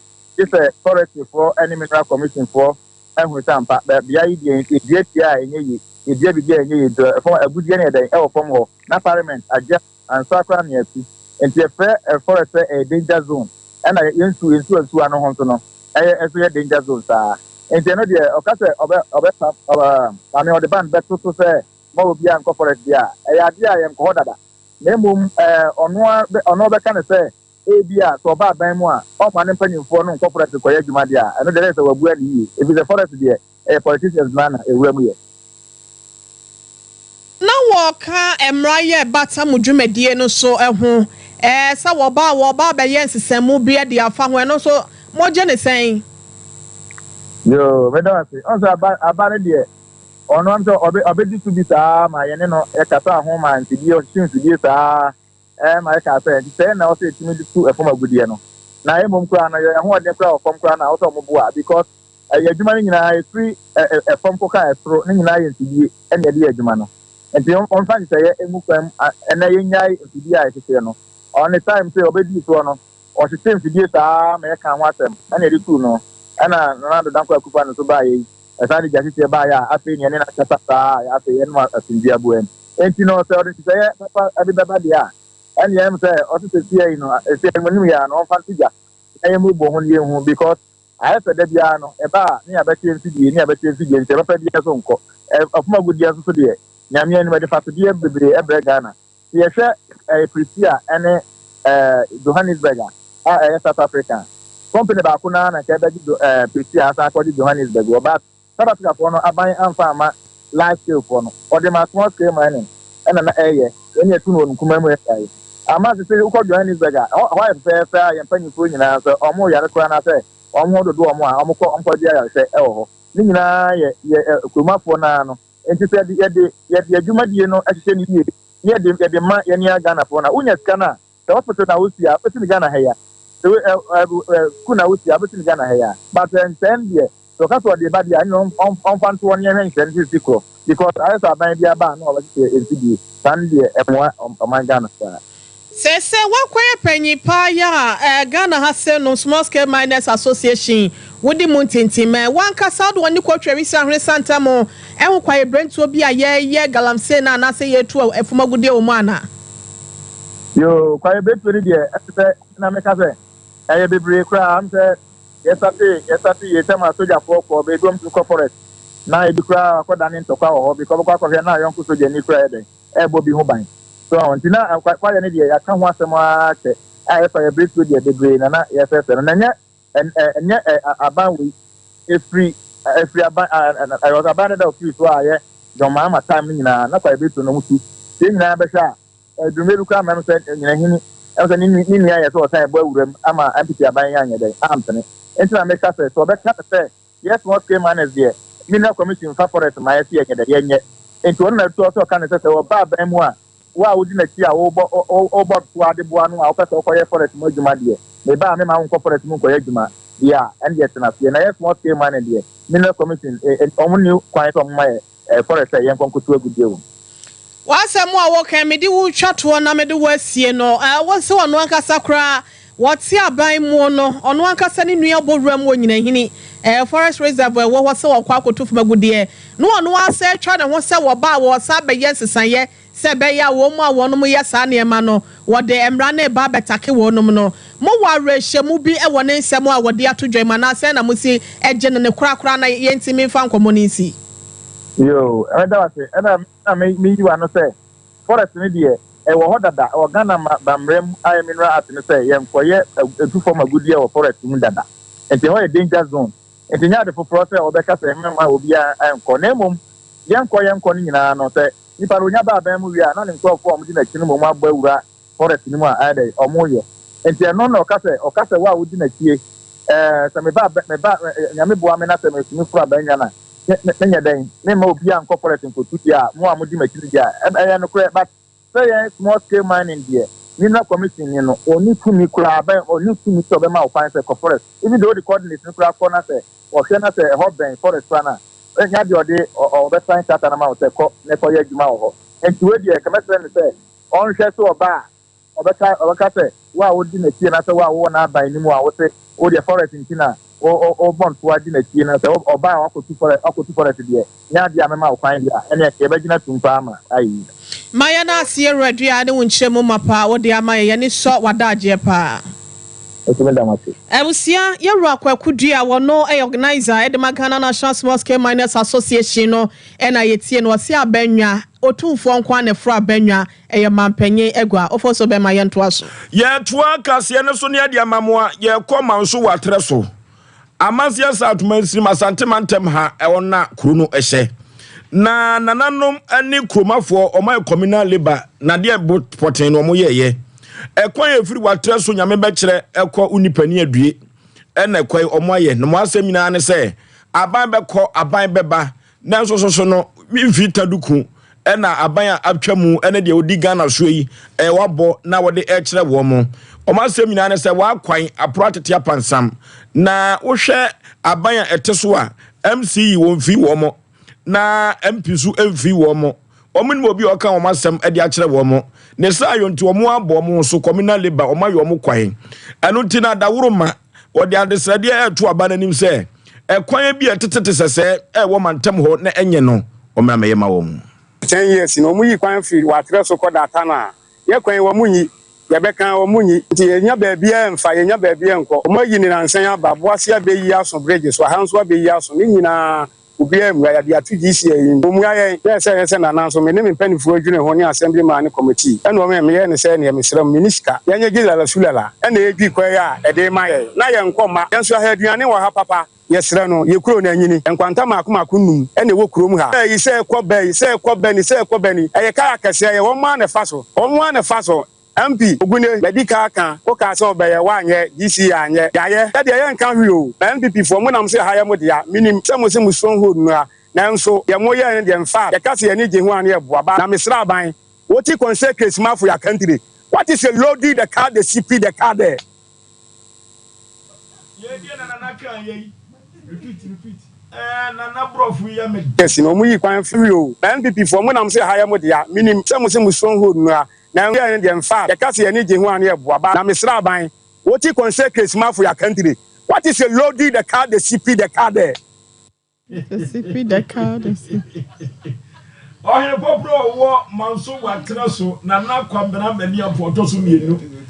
Brofu awawesa no anoden na we dia wone eno ode ma NDC amanyu MPP amanyuku no se wo mo ne ho so anya saa wo mu nsi wokura no mababa ye campaign nanane na yikotie ye no na assembly member ono so honorable Kofi Mensa ono so kasa kakra 2019 ana mebaya assemblyman ewo krom ha na free se meba ye ne yakwan ye nya reshaping da enti no yetu ho na mo bia de abo bia ewo se ku bia ya bo mama ne na nso sela yenya eye resource papa bia enti ye hwe yakwan na free ha kwada ata no na eye 6 months enso due to yakwan na aseninti no eye taxi driver for no omo charge amount a eni kwan so omo charge enam kwan na aseninti enti hayen ye manfo da bi omo ba na bo na kwan ye ne den eno ne ne na mo dwene ho se oman ni nyina wose de to omanim na yeye ema yenso ye manfo ho eto omo no munya eye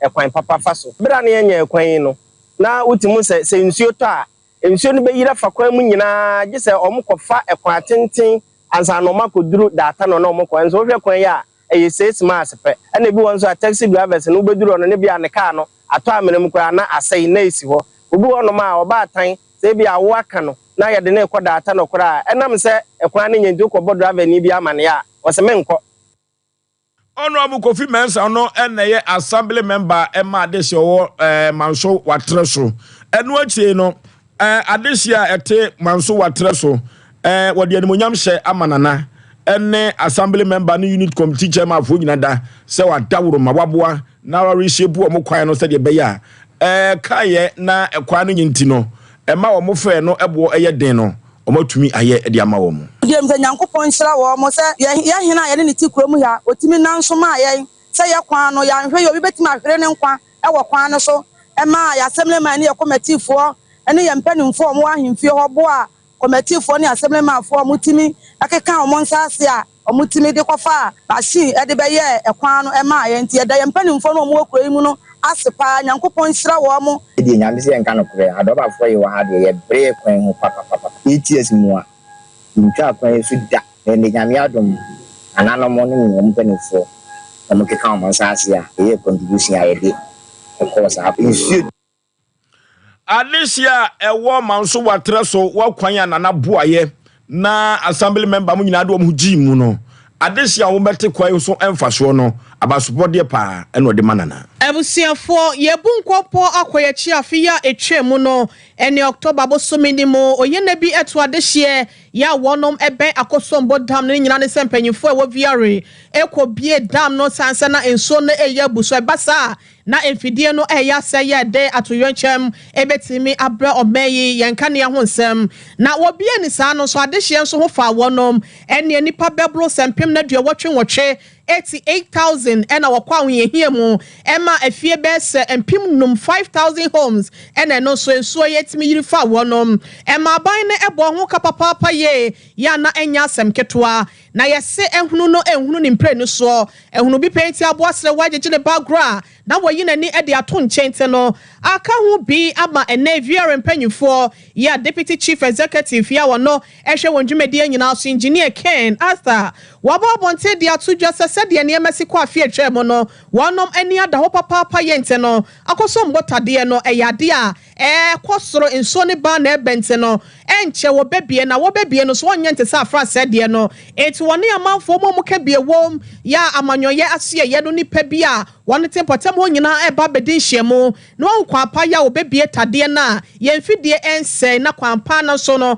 adehye ye tempotem won so no wo mo asetena mu entime enkonko wie bone so wei eye ensama hodo ya akosombo tade no panyifo ye hweso viare wonom ede eba neno ena ye ka cho se wiabo nyamizo free drink and 5G mizane binom anono de kama pom de ahyemu ma ahoden so chapo unya binom a ebetimi abo authentic shop bia ye ton drinks no benya bi atowo ho anasa wo fra bebe bia wo bia netimi de bia bro 0246 270221 0246 270-221 Dr. Silas wo friend obeje wo so na edaye kasa bia na usisi echi entini ye sa ho no etwen fa oto asesa ne atese usremo akosi wo nantu na atese wo nantini wo de na kan wato ho anase ateka yade no no wanhwe abekasa mazipu na ache wo ya papa 21st clinic wo mo na age ho abasobode wa bra yade wo mo sa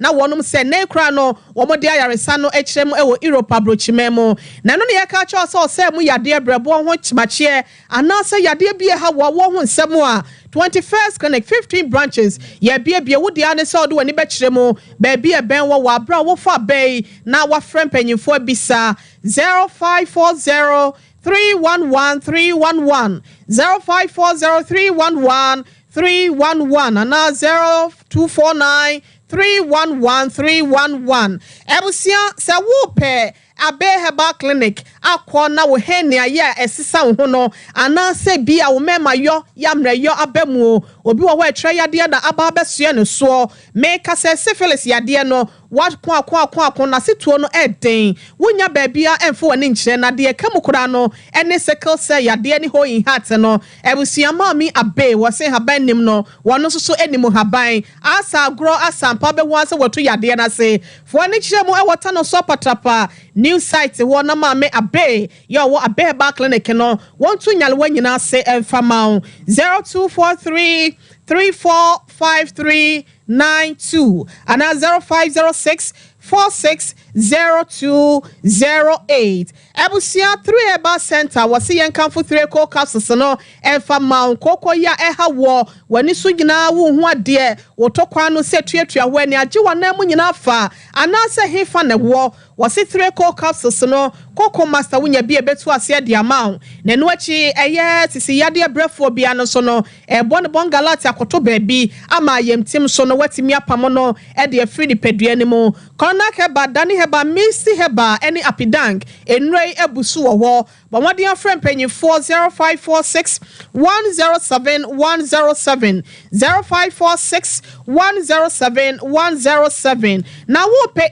internet kama de betimi aboa wo ama bibia akoso de ama wontam so ubenya hoda so ewo mu dia na eye cloud internet ena ye kan fo de ama wo me so bambo ho ehia bambo atrema eye san ya sabo kitimente no me so CCTV cameras installation na pesa wo ye no kofa dai cloud internet na wonom enye fama top high woni Love FM dano ene di hwe ni mu 0202 699 Ebusia yensia senum ne yanum nsom na te ye ban sam no dodo na ena akache wa bra BC nso wetire no emu nsem eka ho a ye de beto amoso 21st clinic aye sciatica expert sciatica no o nerves na wo to ase na fa wo siremu na fa wo nasia besi ase ho no se ho techema eno ene ye fa ne sciatica na etimi bubu o to ase ka wo se dwe wo sirem wo je ho ba bi a enye na eno na 21st clinic ba ye adwuma pa wo mu ye ntia basobo ma gye no Ghana ha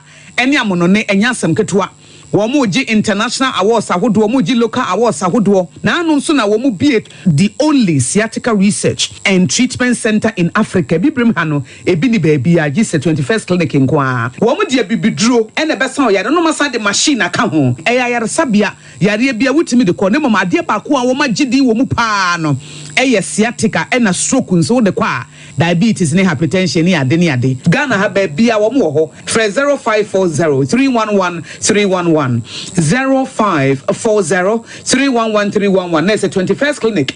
Woman is sciatica expert.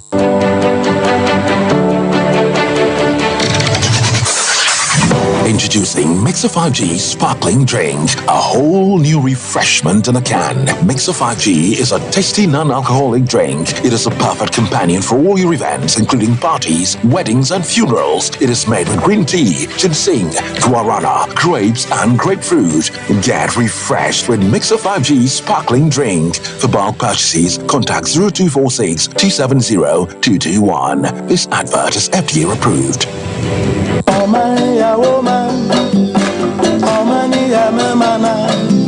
Piafoi afuye na saduru hobi mu enti wo dwedwe fertilizer afiwei ubayusu ana esanse afra se fertilizer wotoye amwa wo no na ma wadwuma no anyina eto ape onobaye no antumi anyini na nsodoso ema woboka ani atumda fertilizer papa abadwa so de eno ani OCP fertilizer egumu ahodo akuafo a modo enobaye ebitise atoko awuo emo ani atosode ahodo no omo enkoje OCP MPK 15 ana OCP MPK 10 akuafo a omoso edo legumes ebiti say soya beans, peanuts and beans omoso enkoje OCP fertilizer a eye TSP OCP fertilizer ebusu wo baabia ye ton kuayo nyoma e wo man Ghana mu ha enoti atufo enfre 0555 909 437 ana 0555 909 433 OCP fertilizer papa OCP yejina ho Ghana ene Africa kuayo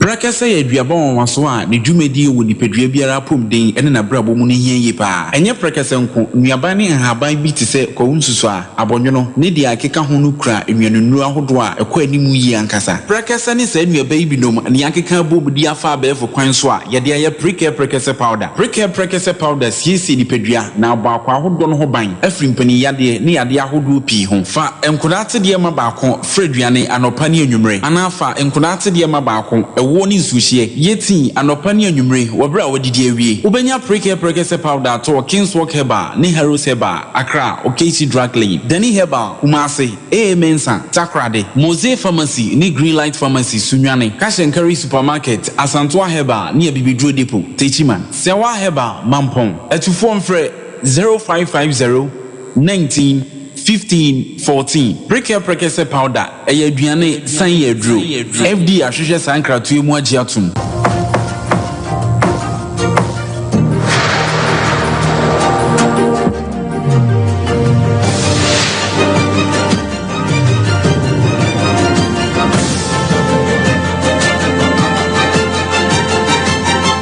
Sompa TV Emma Aketiapa ya mahwefo ne atiefo nyina kwaba eba awia premto brekasie so Sompa TV enna waso egusu a utie na wohwe no yento akase ne so na yemfa emamo suku yede abawom efie yede soma wom na ansa na be ya minti na be twotwo wuro na be kracha na wuro aba no agiso ko suku na suku no so kwa iduru ba bi ensohwe gese ye sohwe na watumi akọ na de akọ anim eno ti so bo man Ghana mu ane BC exams no omo tworo nsohwe no ene ne sabri American de we ne pen to we de wo shedi su shedi ebeba nimu no ne ehu de wadi nkunim na ne wo twore suku no so a na essence ne na ye hye nsohwe na asienti no yate yansa tworofo agum se ne omo kọ no mkọhwe de asie nyina said the beya upon ya nyina no much yen na ukọ enkran Christ the King Examination Center supervisor wo ho ono ne mebe ado anopene ne twetwen komo Center is Christ the King Examination Center, and we have 344 candidates comprising 154 boys and 190 girls. Yeah, the papers were brought on time, so we started at exactly 9, and unfortunately we lost one candidate from Association International School, so the number reduced to 343. Okay. We did that at the morning. We had an assembly with them, and we break them.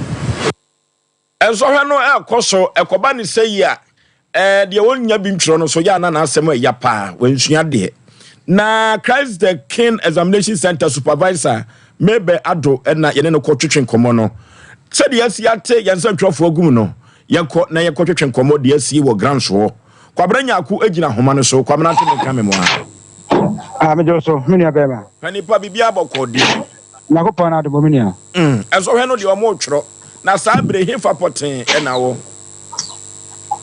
yo menu am se se na mo da tudwa no ededa no anopa na na ya bo apro no ekakra ahwese ne atwetwero no ekoso ewo epoye emantem hanom na se hwe epoye emantem hanom a enipa 53,264 na ye hwe enemi se BEC esohwe no omodo omho ehyemu ewo man Ghana ye epoye emantem mesi makomako aduasa emiensa a ewo hanom no na Ghana District Service panyfo enkratam da betudwan ejem se emema no eye mpem adunu ensia ahanwotwe ne adunu enkron na ema no so eye mpem adunu ensia pepepe aha nan enipo no aduasa enum na me no ekasa ne de efi anopa so no tro no esase ebesi sabre eno enya ade a yati bibibone ebia ya ade a bibia ekoto tote senia epanyfo ababotere betu edwa no mesika se panyfo ahoro enipo no homasua asye wo mesia ahoro no emu no epanyfo no bebre na so ebo apro